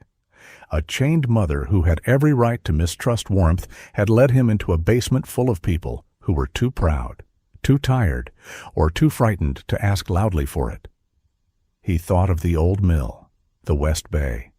Heat, wiring, doors. "Not now," he had said. The church basement glowed with candlelight and stove fire, with soup steam and wet boots and old people pretending they were less scared than they were. It was not a grand sight. It was messy and damp and smelled faintly of fish, wool, and fear. It was also, Jack realized, the first warm room Marin had wanted. Not built yet, not named, but alive for one night. Near 2 in the morning, after the last Harbor Row resident had been settled with blankets and Celia had finished her checks, Jack sat on a folding chair near the wall. He had chosen a place far enough from Mercy that she would not feel cornered, close enough to see when she woke. Alma dozed. Ruth's tin box sat under her chair. Nolan snored in a rhythm that suggested a small engine with valve trouble. Bee slept with her hymn still shaping her mouth. Mercy opened her eyes. For a moment she looked confused to find herself in a room full of breathing people, and no chain. Then she saw Alma, then Jack. Her tail moved once against the floor. A small sound, almost nothing. Jack leaned back in the chair and closed his eyes. Outside, the storm kept writing its white scripture over Frost Harbor.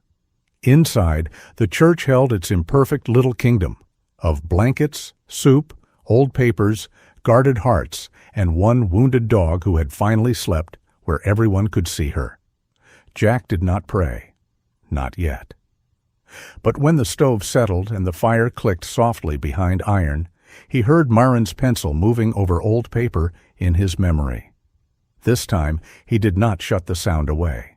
By morning, the storm had left Frost Harbor looking innocent. Snow softened the church steps, rounded the parked cars into white-backed animals, and covered the tire tracks that had cut through the night before. The harbor shone under a pale sun.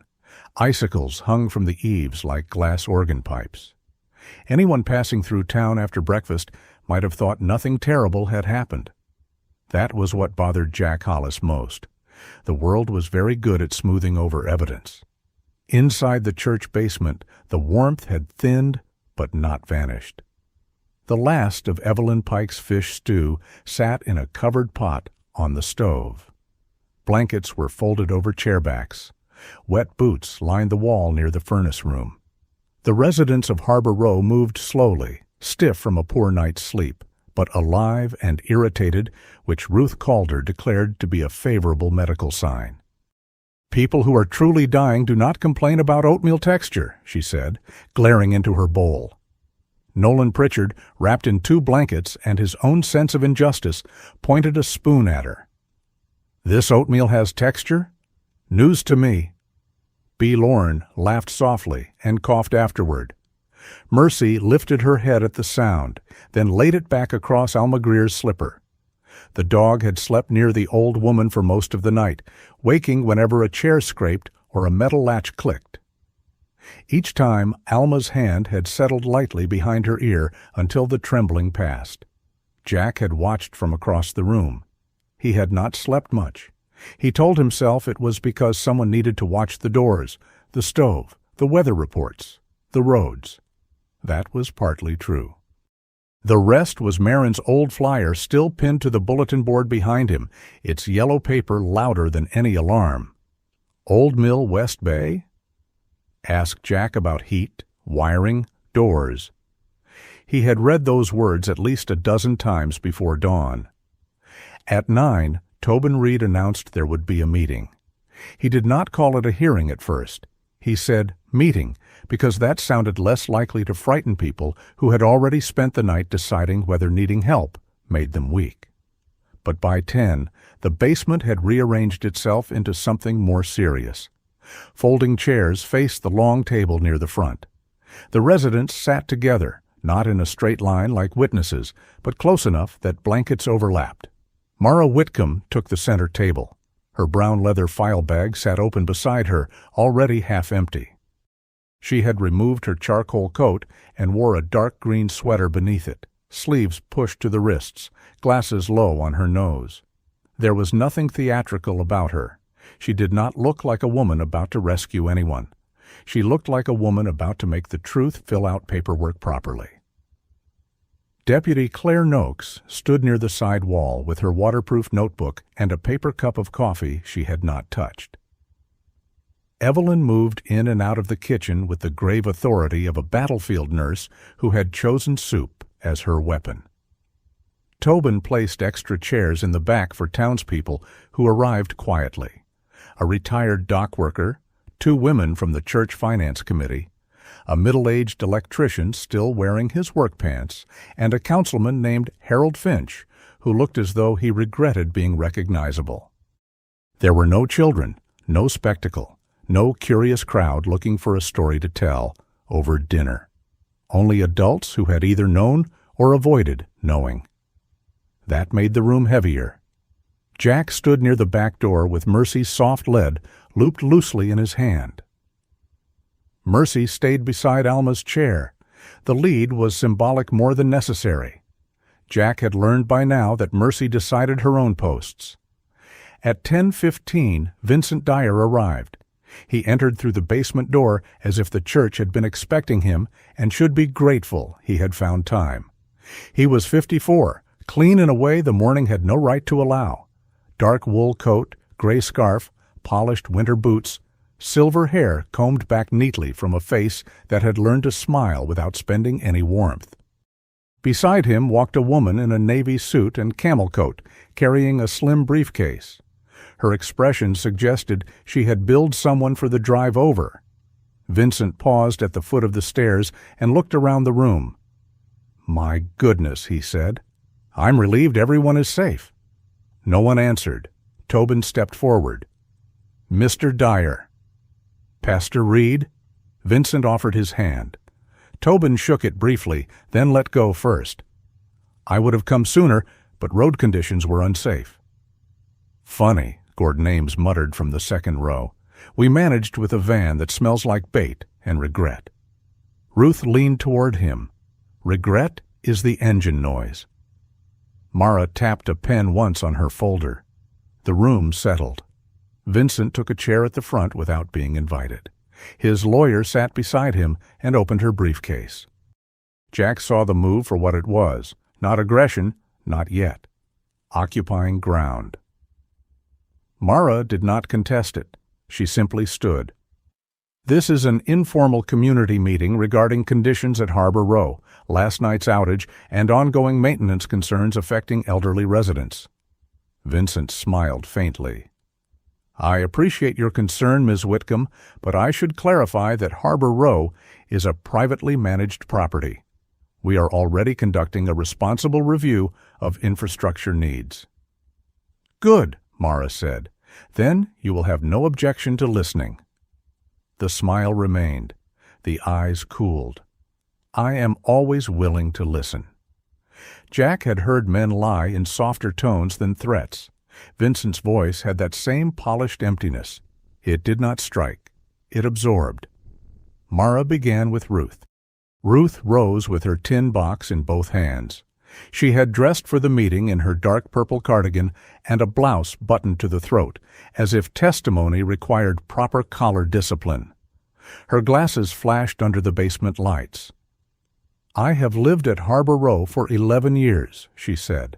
"I was a librarian for 38 years, which means I know the difference between a record and a rumor." She laid out the first stack of papers, repair requests, dated, copied, annotated in Ruth's small, precise handwriting. Heat complaint November 16th. No response for 4 days. Heat complaint December 2nd.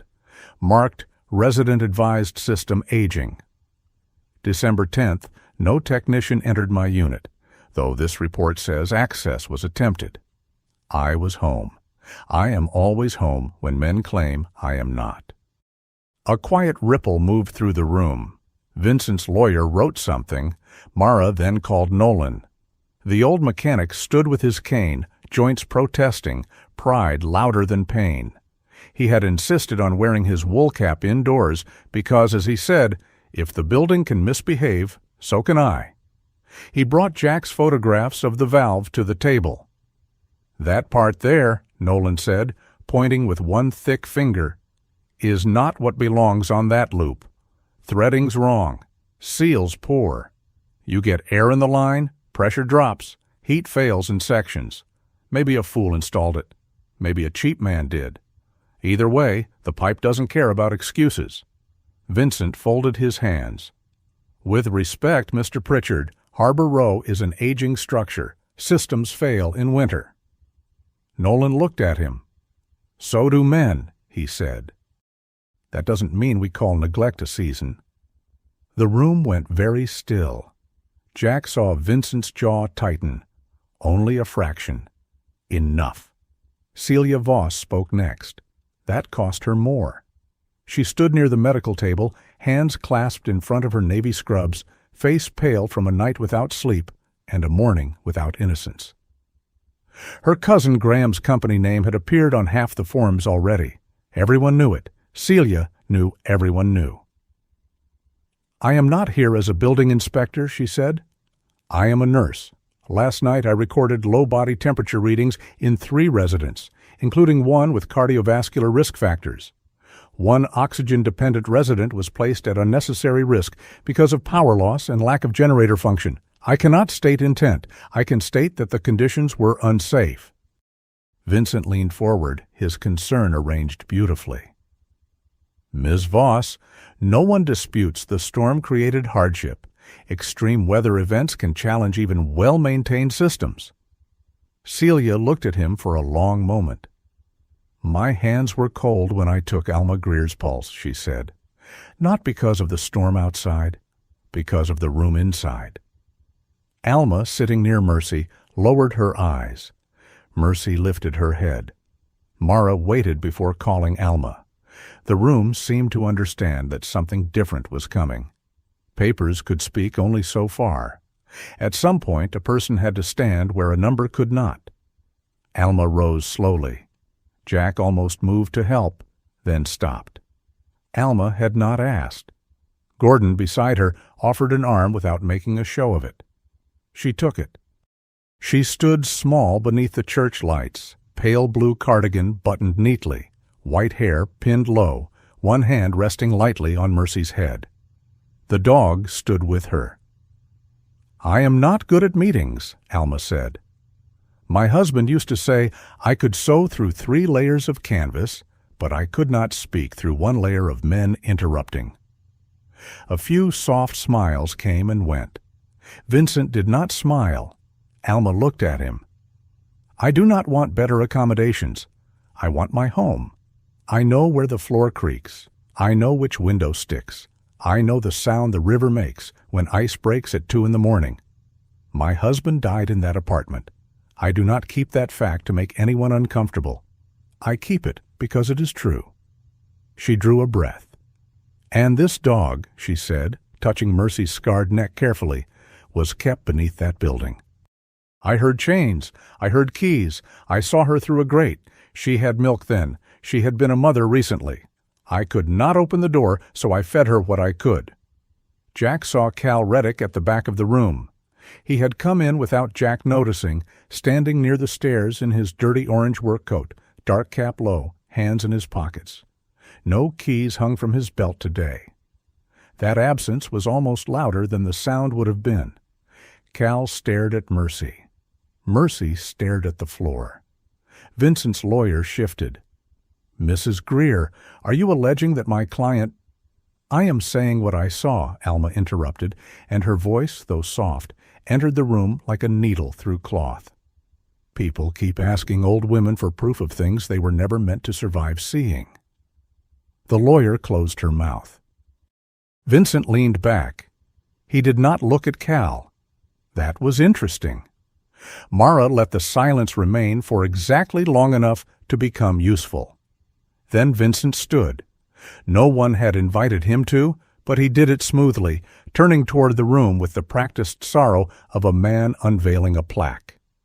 "I understand the emotions here," he said. "Truly. My father worked at the old sawmill for 27 years. When it closed, my family lost nearly everything. I know what it means when a town clings to a past that no longer feeds its people." His voice warmed. This part was not entirely false, and that made it more dangerous. "Frost Harbor needs a future. Harbor Row, as it stands, is outdated. The riverfront can become housing, jobs, tourism, renewed tax revenue. Responsible redevelopment is not cruelty. It is stewardship," Ruth whispered. "Fox? Hen house?" Evelyn, passing behind her with a tray of mugs, murmured, "Don't insult foxes." Vincent continued, "My company has offered voluntary relocation options precisely because resident safety matters. No one is being forced." Jack felt his hands tighten. No one is being forced. There were phrases that did violence while wearing gloves. Mara looked at him across the room. Not a warning exactly. A reminder. Do not be impressive. Be useful. Jack loosened his fists. Then Vincent reached into his coat pocket. The movement was ordinary. A man reaching for a pen, perhaps? A business card? A handkerchief? But something metallic shifted inside the pocket. A small, bright sound. Keys touching keys. Mercy collapsed backward. Not fully. Not like the first time with Cal. But her body dropped low, and she retreated hard against Alma's legs, trembling from shoulders to paws.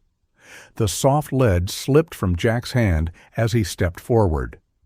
Alma steadied the dog with both hands. The room saw. That was the thing. No one needed Jack to explain.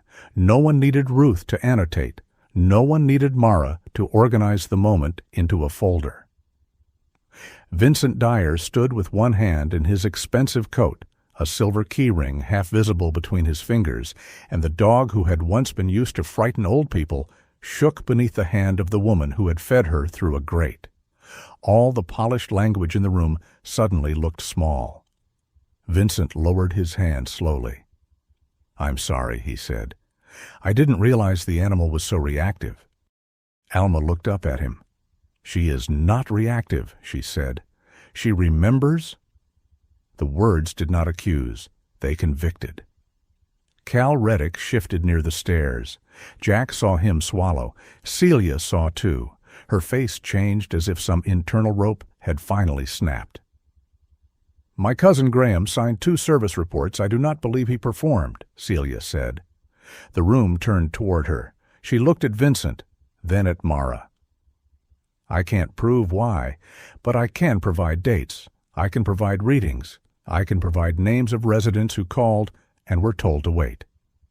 Vincent's lawyer stood. "This is not an appropriate—" "No," Celia said, and her voice broke on the word before strengthening around the next. Leaving them cold was not appropriate. Graham was not in the room to hear it, but Cal was. He stared at the floor so hard he seemed to be asking it for instructions. Mara did not push him. That restraint mattered. People cracked differently when not struck. "Mr. Reddick," she said calmly, "you are not required to speak today." Cal looked up fast, startled by Mercy, in a room that had every reason to deny him any. "But if you ever decide there is something that should be documented," Mara continued, "Deputy Noakes is here. So am I." Claire made one note in her book. Cal's mouth opened. Nothing came out. He looked at Mercy again. The dog no longer trembled as hard, but she had not taken her eyes off the floor. Alma's fingers moved slowly behind her bent ear. Cal took one step backward, then another. He left without speaking. No one stopped him. The meeting did not end with applause. Real reckonings rarely did. They ended with people gathering papers, avoiding certain eyes, and discovering that courage, once invited, required follow-up. Mara collected copies of everything Ruth had brought. Alma signed a statement about hearing chains and seeing mercy through the grate. Nolan wrote a technical summary in language, so blunt Mara said it might actually survive a government office. Celia prepared her health notes with times and readings. Claire opened a supplemental file connected to Mercy's animal cruelty case and last night's hazardous housing conditions. Tobin brought out a petition. Evelyn took it from him and moved through the room with a pen. "Sign," she told Gordon. "I was going to." "I know. I enjoy efficiency." "What am I signing?" "That you have a conscience and occasionally use it." He signed. Others did too. The electrician, the women from the finance committee. Harold Finch, the councilman, signed last and with the face of a man aware he had waited too long to possess a spine. Vincent left before noon. He did not storm out. Men like him did not grant rooms the satisfaction. He buttoned his coat, murmured something to his lawyer, and thanked Tobin for the use of the church. At the stairs, he turned once toward the basement. "This town needs a future," he said. Jack answered before anyone else could. "It has one." Vincent's eyes moved to him. Jack kept his voice level. "They're sitting right here." For a moment, the two men looked at each other across the warm, tired basement. Vincent's expression did not change, but Jack saw calculation behind his eyes. Not fear, not yet. Adjustment. Then Vincent climbed the stairs. The door closed behind him with a soft, civilized click. By early afternoon, the church basement had become a workroom. Mara scanned documents with her phone. Claire coordinated with the county. Tobin called the regional senior advocacy office. Evelyn pinned a sign-up sheet beside Marin's old warming room flyer. Ruth supervised the labeling of folders with alarming pleasure. Jack stood near the bulletin board, watching names gather on the petition. Alma came beside him with Mercy at her knee. "You said something to him," Alma said. "I shouldn't have." "No, you should have said less." Jack glanced at her. Her mouth curved. "But it was a good less." Mercy nudged Jack's hand. It was not dramatic. No one else saw. The dog simply pressed her nose against his knuckles, then stepped forward, as if ready to leave. Jack looked down at her. "You done here?" Mercy looked toward the stairs, then back at Alma, then at Jack. Not afraid exactly. Tired, but not retreating. Outside, the snow had stopped. The town shone again, annoyingly beautiful, as if it had not spent the morning listening to old women explain why warmth mattered. Jack walked Mercy to the truck. At the curb, he paused and looked back through the church window. He could see Tobin moving chairs, Evelyn arguing with Gordon over soup containers, Ruth guarding her papers, Mara on the phone, Claire writing steadily, Alma standing beneath the basement light in her blue cardigan like a small stubborn flame. For years, when Jack left a room, he had gone towards silence. This time, he did not feel silence waiting. He felt work. Mercy climbed into the truck slowly, her legs still stiff, her scarred neck wrapped in the soft harness Helen had fitted. Jack closed the door gently. Before he got in, he heard his own keys in his hand. The sound was small. Mercy lifted her head, but did not shrink. Jack placed the keys in his coat pocket and waited. The dog watched him. Then she lowered her head onto the blanket. Jack breathed once, deep and cold. Across Frost Harbor, the river moved beneath its skin of ice. Nothing had been won. Vincent had not fallen. Harbor Row was not saved. Mercy was not healed. Jack was not forgiven for all the rooms he had left too early. But the papers had names now. The silence had witnesses. And when Jack drove away from the church, Mercy did not look backward the whole time. Vincent Dyer did not shout after the church meeting. He did not have to. 2 days later, letters began arriving. They came in white envelopes with clean return addresses and language polish so smooth it could slide under a locked door. One went to Pastor Tobin Reed, expressing concern that the church had hosted an emotionally charged gathering that may have encouraged unsubstantiated claims. Another went to Mara Whitcomb, reminding her that Harbor Row remained private property and that unauthorized interference with its operations could carry consequences. One came to Deputy Claire Noakes, phrased with great respect for law enforcement and even greater interest in narrowing the animal cruelty file. The last one came to Jack Hollis. He found it in his mailbox at dusk, tucked between a fuel bill and a grocery flyer. Snow had begun falling again, not heavily, just enough to dust his porch rail and soften the wheel ruts in his driveway. Mercy stood behind him in the doorway, her scarred neck wrapped in the soft harness Helen Markham had fitted, her amber eyes watching the road. Jack opened the envelope at the kitchen table. The letter did not accuse him outright. That would have been too honest.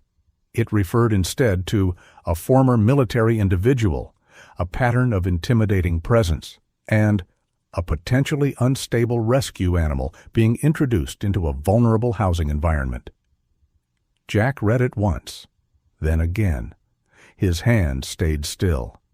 That, he knew, was the first fight. Years earlier, anger had been useful. Anger could sharpen the body, quicken the blood, clear a path through chaos. But Vincent was not offering Jack a battlefield. He was offering him a mirror, hoping Jack would punch it and cut himself. Mercy lay near the mudroom door. The old version of her would have faced outward, guarding escape. Now she rested with her head turned toward him. Jack folded the letter carefully. He placed it in the wooden bowl where he kept his keys. The metal rang softly beneath the paper. Mercy lifted her head, then lowered it again. "Good girl," Jack said. The words surprised him. He had used them before, carefully, sparingly, as one might set a cup on a table that might break. This time they came with less caution. Mercy's ear twitched. Jack took the letter to Mara the next morning. She read it at Evelyn Pike's diner, where the windows steamed from the kitchen and fishermen warmed their hands around mugs that had seen better decades. Mara sat in the corner booth with her brown leather file bag beside her and a plate of toast going cold. Evelyn moved behind the counter like a weather system in an apron, refilling coffee before anyone earned it. "Good," Mara said after reading the letter. Jack stared at her. "That's your legal opinion?" "It means he's worried enough to make a record." She slid the page into a folder. "He wants you to become the story. Don't." "I wasn't planning to." "You were thinking about it." Jack looked toward the window. Outside, the harbor road glittered with packed snow. Mercy sat in the truck cab, nose pointed toward the diner, watching the door. Mara followed his gaze. He called her unstable. "I read it." "And you didn't drive over there?" "I considered it." "That is why we celebrate progress quietly." Evelyn arrived with a fresh mug of coffee and set it down hard enough to make the spoon jump. "If you two are plotting justice, order pie. Morality burns calories." Jack did not want pie. Evelyn brought it anyway. By noon, Mara had added Vincent's letter to the growing file. Claire had opened a supplemental report documenting the attempt to shift blame toward Jack and Mercy. Tobin had forwarded his own letter to the church board, where two members who had avoided the Harbor Row meeting suddenly discovered urgent concern for community accountability, which Evelyn translated as, "Their feet got cold." Vincent's counterattack did not stop the work. It clarified it. Jack began carrying a notebook again. Not the waterproof kind he had used in the Navy. Not the small tactical books he had once filled with coordinates and radio frequencies. This one was Marin's old brown notebook, the one he had avoided for nearly 2 years. He had taken it from the drawer the night after the church meeting and sat with it unopened until the stove burned low. The first page still carried her handwriting. Winter warming room. Not shelter, she had written beneath it. Shelter sounds like failure. Warming room sounds like someone expected you. Jack had read that sentence and closed his eyes. Now he brought the notebook to the old sawmill. Gordon Ames met him there just after sunrise, driving the same van that had hauled half of Harbor Row through the storm. Nolan Pritchard came too, wearing his wool cap and carrying a tool bag that looked older than some laws. Mercy climbed out of Jack's truck slowly, nose lifted, body uncertain. The mill yard still held the shape of her old suffering. Snow covered the post where she had been chained, but memory did not need the ground to be visible. Jack saw her stop. He did not call her forward. Gordon, broad in his peacoat and captain's cap, stood beside the open gate and pretended to study the roofline. Nolan, to his credit, said nothing at all. The old mechanic leaned on his cane and gave Mercy the dignity of not being watched too closely. After a while, Mercy took one step, then another. Jack walked at her pace. Inside, the west bay of the sawmill smelled of cold wood, iron, old dust, and sea wind that had found every crack in the walls. Light came through broken high windows in pale shafts. Snow had drifted into corners. A long work table lay on its side near the rear wall. Rusted saw rails cut through the floor like old scars. Gordon looked around. "Well," he said, "it has character." Nolan snorted. "So does mold." Jack opened Marin's notebook. Heat, wiring, doors. Her pencil marks were simple, practical. She had drawn where a stove might go, where cots could be stacked, where a shelf for batteries and radios could sit. In the back corner, she had sketched a square and labeled it dogs, if Helen agrees. Jack stared at that line longer than the rest. Mercy sniffed the air, then moved toward the back wall. She did not go near the post outside. She did not tremble as hard as Jack expected. Instead, she found a patch of sunlight on the warped floorboards and stood in it, thin and solemn, as if accepting that a place could hold both terror and a future. Nolan's voice broke the silence. "Roof leaks, west door warped, wiring's older than my bad hip, but the stove flue might be usable." Gordon nodded toward the main doors. "I can get 2 men from the pier to help clear lumber." "This is not a project," Jack said. Both old men looked at him. He tried again. "This is not a big project." "Ah," Gordon said, "a small project with delusions of denial." Nolan grunted. "Those are the strongest kind." Jack looked back at the notebook. Marin's handwriting waited without judgment. That was the hardest part. The dead did not always accuse. Sometimes they simply remained honest. While Jack and the men checked the bay, a different kind of pressure was building across town. Celia Voss found Graham in the parking lot behind his maintenance shop. He was loading pipe insulation into a truck when she arrived, still wearing her navy scrubs under a parka. His gray knit cap was pulled low, and his hands moved too quickly, as if work could outrun conscience. The sign above the garage read, "Voss Coastal Maintenance," though one corner had come loose and tapped against the siding in the wind. Celia did not shout. That was why Graham looked frightened. "You signed a report saying Alma's heat was functional," she said. "It was functional when I—" "She slept in 48 degrees, Graham." He turned away, jaw tight. "You don't know that." "I took the reading myself." The wind moved between them, lifting powder snow around their boots. Graham rubbed both hands over his face. They smelled of oil, metal, and fear. "I was behind," he said. Dyer was pushing. The contract barely covered parts. He said the relocation plan would solve it before deep winter.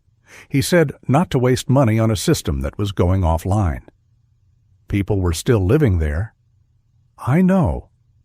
"Do you?" Celia asked. "Do you know what Alma looked like when I took her pulse? Do you know what Mrs. Dalloway's hands felt like?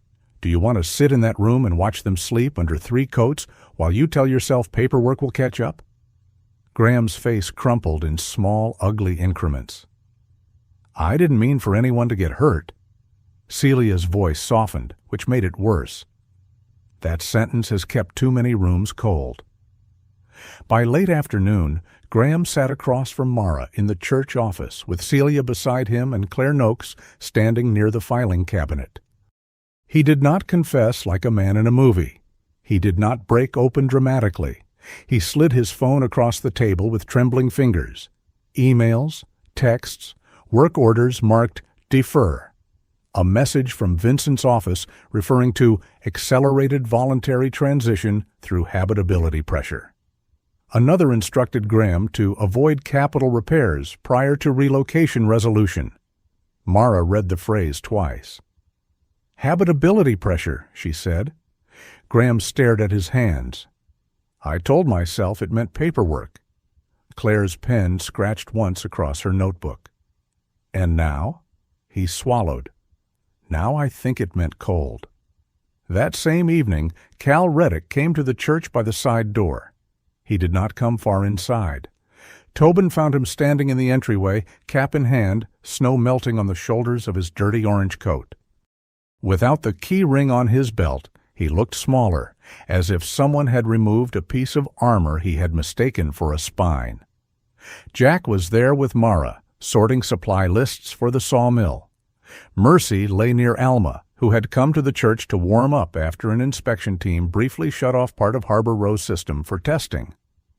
When Cal saw the dog, he stopped. Mercy rose halfway, then froze.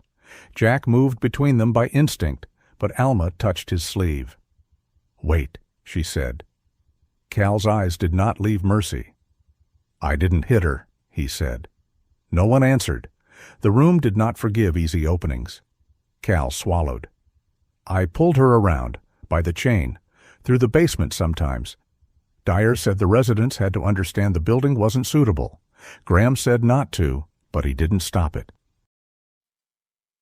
Graham was not there to hear his name. Mercy's body trembled, but she did not hide behind Alma. She stood in the open, head low, as if listening to a language she had survived before. Cal looked at Jack.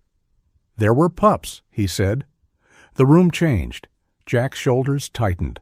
Cal hurried on, as if the words might burn him if held too long. 3, maybe 4. I don't know. Some woman from a rescue pickup took them. Dyer didn't want them on the property. I thought—" He shut his mouth, then forced it open again. "I thought they'd be better off away from there." Helen Markham, who had arrived with a bag of soft bandages and dog food donations, stepped forward from the kitchen doorway. Her silver hair was tucked behind her ears, and her eyes sharpened in the way they did when an animal's pain became human responsibility. "What rescue?" she asked. Cal gave her a name from a town 40 miles inland. Helen nodded once. "I know them. They're legitimate." Something in Jack eased, though not enough to feel like relief. Mercy did not understand the words, but perhaps she understood the change in breath around her. Alma lowered herself slowly beside the dog and whispered, "They lived, girl. Someone took them somewhere warm." Mercy leaned against her. Cal looked down. "I'll write it. What I did. Who paid me?" Mara opened a blank statement form without triumph. "Start at the beginning," she said. The next morning, the sawmill doors opened again. Not officially. Not as a finished refuge. Not even as a legal warming room yet. Just open. Gordon brought 2 men from the pier to haul broken boards. Evelyn arrived with a thermos of chowder and announced that anyone who worked without eating was committing an insult against cod. Tobin brought old folding chairs from church storage. Nolan inspected the stove flue with the gravity of a priest examining a relic and declared it not dead, merely rude. Helen walked the back corner and advised where temporary dog crates could go if the church board approved. Ruth arrived last, carrying labels. Jack looked at her. Labels? Civilization begins when things are named. She stuck one on a cleared shelf. Batteries. Another. Blankets. Another on the back corner Helen had chosen, Mercy's corner. Bea Lorne, seated on an overturned crate with her wine-colored shawl around her shoulders, read it aloud in her cracked, warm voice. "No," she said. Ruth stiffened. "No?" Bea smiled at Mercy, who was sniffing cautiously near the sunlight by the wall. "Not corner. Corners are where frightened things hide." Jack felt the words before he understood them. Bea looked around the old bay, the broken windows, the stovepipe, the cleared floor, the people carrying wood and arguing about extension cords. "Mercy House," she said, "because sometimes Mercy needs a roof." No one spoke. Then Evelyn wiped her hands on her apron and said, "Well, that's annoyingly perfect." Ruth removed the label with offended dignity. "I was drafting." "Of course you were," Bea said. Jack shook his head. "We're not naming it." Everyone turned toward him. "It's not even approved," he said. "The roof leaks, the wiring's bad, the west door doesn't close. This is a temporary cleanup of a structurally questionable building." Nolan leaned toward Gordon. "He means he likes the name." "I heard that," Jack said. Alma stood near the doorway with Mercy at her side. She had come only to see, she claimed, though she had brought a basket of towels and 3 jars of buttons for reasons no one could explain. "Jack," she said softly. He looked at her. "You do not have to make it grand for it to matter." That should not have hit him as hard as it did. Jack took Marin's notebook from his jacket pocket and opened it to the first page. The handwriting there seemed both fragile and stubborn under the gray light. "Winter warming room. Dogs, if Helen agrees." He looked at Mercy, standing in the sawmill where she had once been chained outside, her body still thin, her ears uneven, her eyes wary but present. Ruth stood not 10 feet away, pretending not to want to touch the dog. Nolan had already slipped Mercy a piece of biscuit and denied it under oath. Bea hummed softly, and Mercy did not tremble at the sound. Even when Gordon's key ring clicked once as he set it on the work table, Mercy startled but did not flee. Not healed. Still here. Jack closed the notebook. "All right," he said. Tobin looked up from a stack of chairs. "All right, what?" Jack glanced at the cleared back wall. "We start with heat, then doors, then wiring. Temporary use only until the town signs off. No one sleeps here. No one pretends this is finished." Evelyn smiled. That sounded like a yes wearing work boots. Jack looked toward the old stove. "It's a maybe holding a wrench." "That'll do," Tobin said. By evening, the West Bay looked no less old, but less abandoned. A path had been cleared from the main doors to the stove. Blankets sat on a shelf. A radio rested beside a box of batteries. Helen had left 2 soft dog beds in the back corner, though Mercy chose the floor near Alma instead. Someone had swept the sawdust into piles. Someone had hung a temporary lantern from a beam. Jack stood beneath it after everyone left. The light was small. It revealed more problems than it solved. Mercy came to stand beside him, her shoulder brushing his leg. She did not lean hard, just enough. Jack looked down. "You know this place?" Mercy's bent ear twitched. "Yeah," he said. "Me too." Outside, Frost Harbor settled into blue evening. Harbor Row still stood by the river, not saved yet, not warm enough, not safe enough. Vincent was still moving behind letters and lawyers. There would be inspections, hearings, delays, anger, and all the patient machinery by which powerful men hoped tired people would give up. But in the old sawmill, the air had changed. Not warm, not yet, but moving. Jack reached up and adjusted the lantern so its light fell across Marin's open notebook on the work table. Mercy lay down beneath it. For the first time, the sawmill did not feel like a dead thing. It felt like a chest that had remembered how to breathe. The investigation did not arrive in Frost Harbor like thunder. It came in email confirmations, certified envelopes, inspection schedules, and tired state officials stepping carefully over snowbanks with clipboards under their arms. It came through Mara Whitcomb's files, Celia Voss's medical notes, Deputy Claire Noakes's reports, Graham Voss's emails, Cal Reddick's written statement, and Ruth Calder's tin box of papers that suddenly looked less like stubbornness and more like prophecy. Vincent Dyer tried to slow it, of course. Men like Vincent did not surrender simply because truth had entered the room. They requested extensions. They clarified language. They expressed concern. They used phrases like preliminary finding, due process, mischaracterization, and economic harm.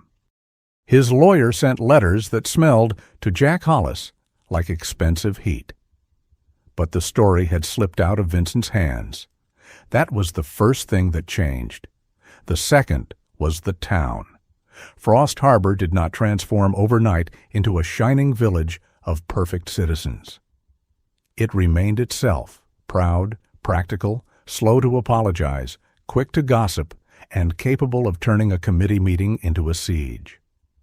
But people who had once looked away from Harbor Row now looked too long.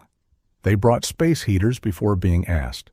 They checked on old neighbors and pretended they were just passing by. They argued over who should pay for fuel and who had the right kind of extension cord. Mercy, who had once been used to frighten residents into silence, became the reason some of those doors opened. 3 weeks after the church meeting, the State Housing Office issued its first formal action. Harbor Row's redevelopment plan was frozen pending review. The winter assistance funds Vincent's company had accepted were placed under investigation.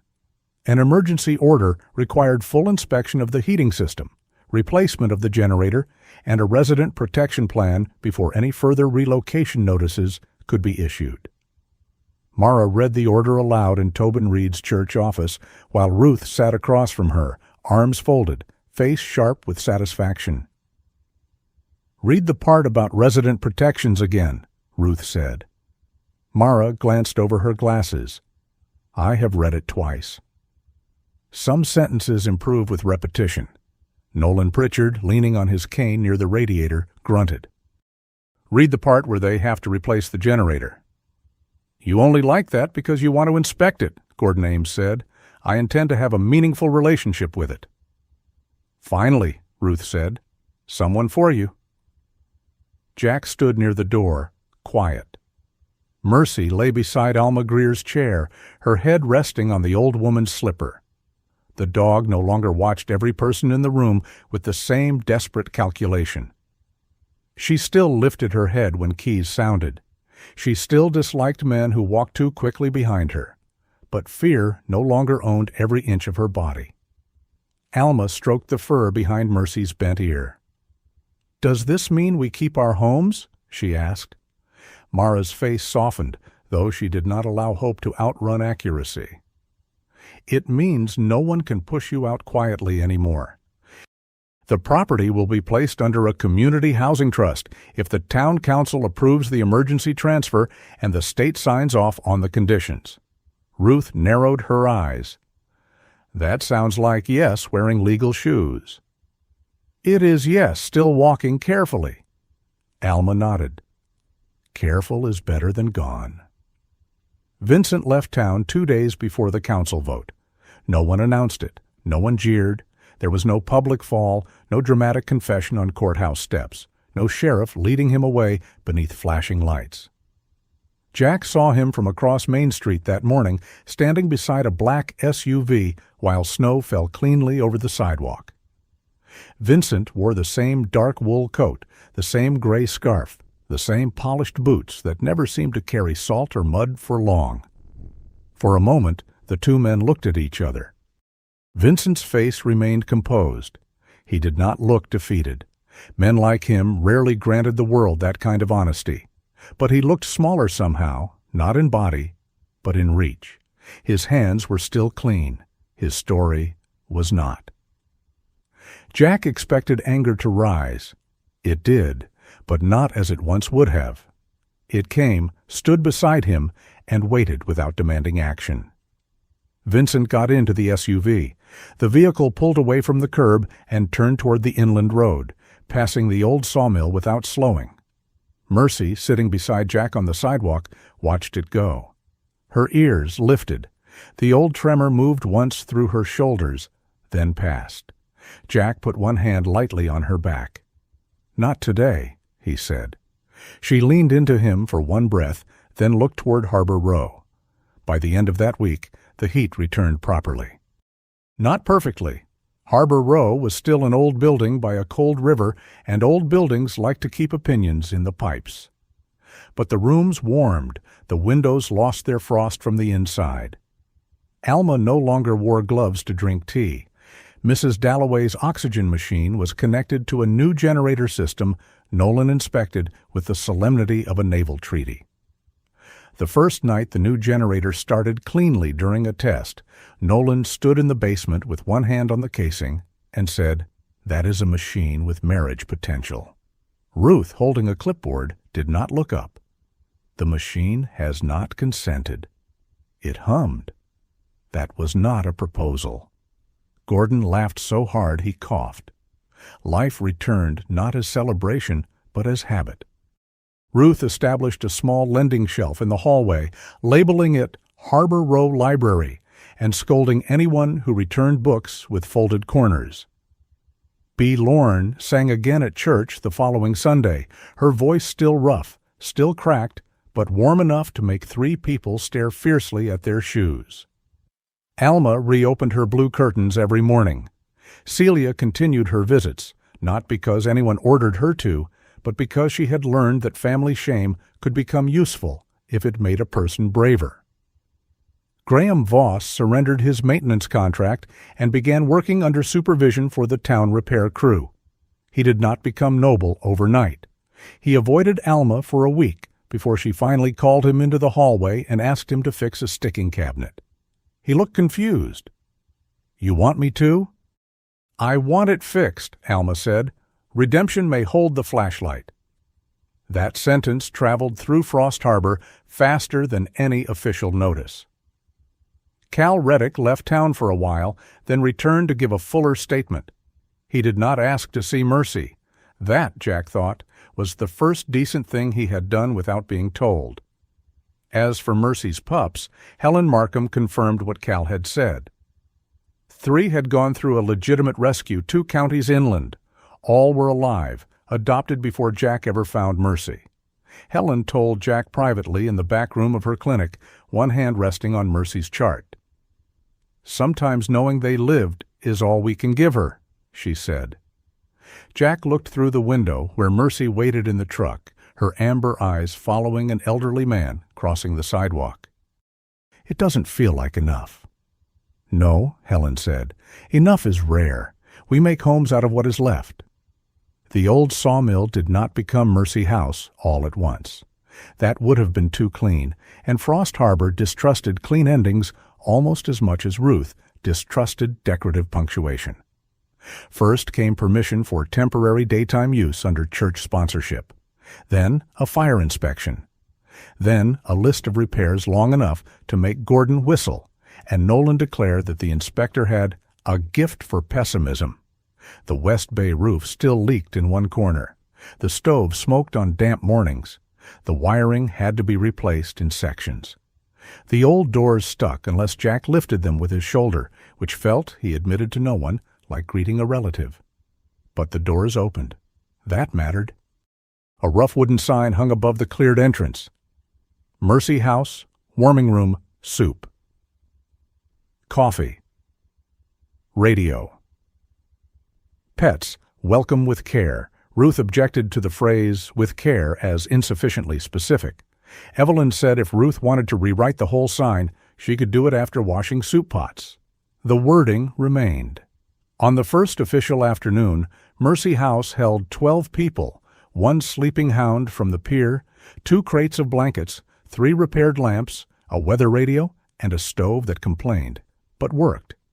Evelyn brought chowder and bread. Tobin stacked chairs. Helen left dog food, spare leashes, soft bedding, and a handwritten instruction sheet titled, "Do not hover over frightened animals," which includes some people. Jack taped it to the wall.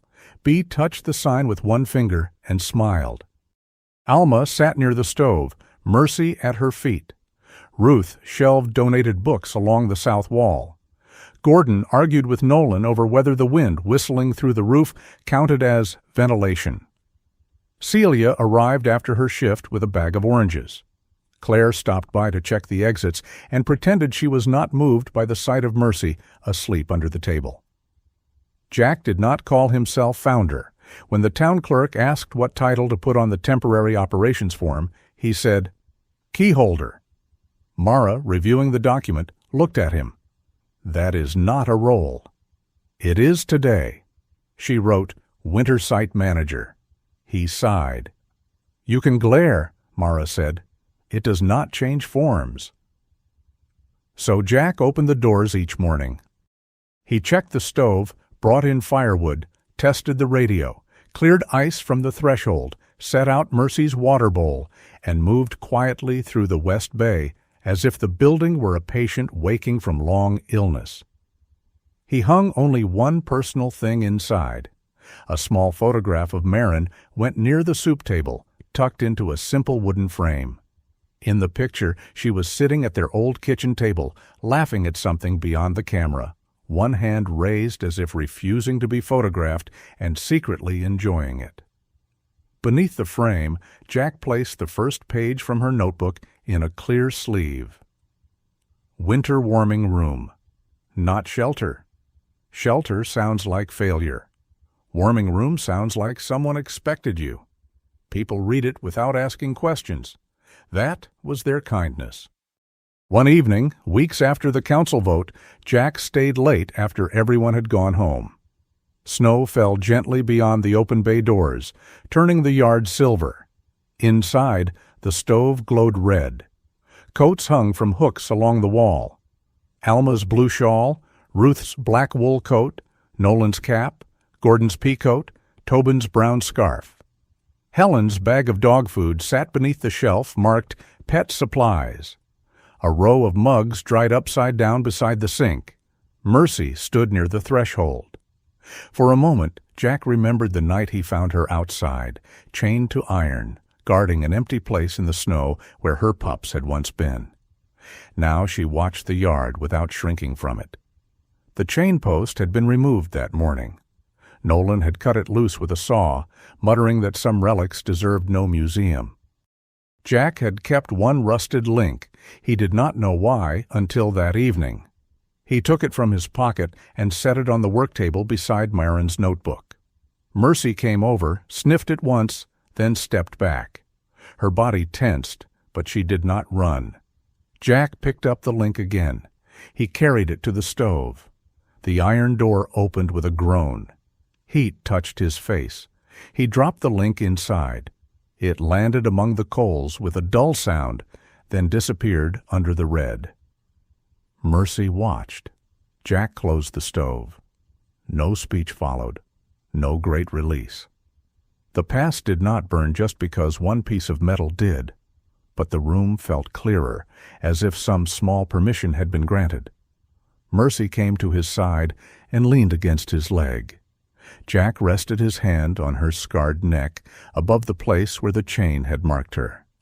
She allowed it. Outside, Frost Harbor glowed beneath new snow. Harbor Row's windows shone warm along the river. The church steeple stood dark against the sky. The old sawmill, once a dead thing at the edge of town, now held a stove, a radio, a bowl of water, a dead woman's handwriting, and a dog breathing steadily beside a man who had almost disappeared into his own grief. Jack bowed his head. He had not prayed in years, not truly.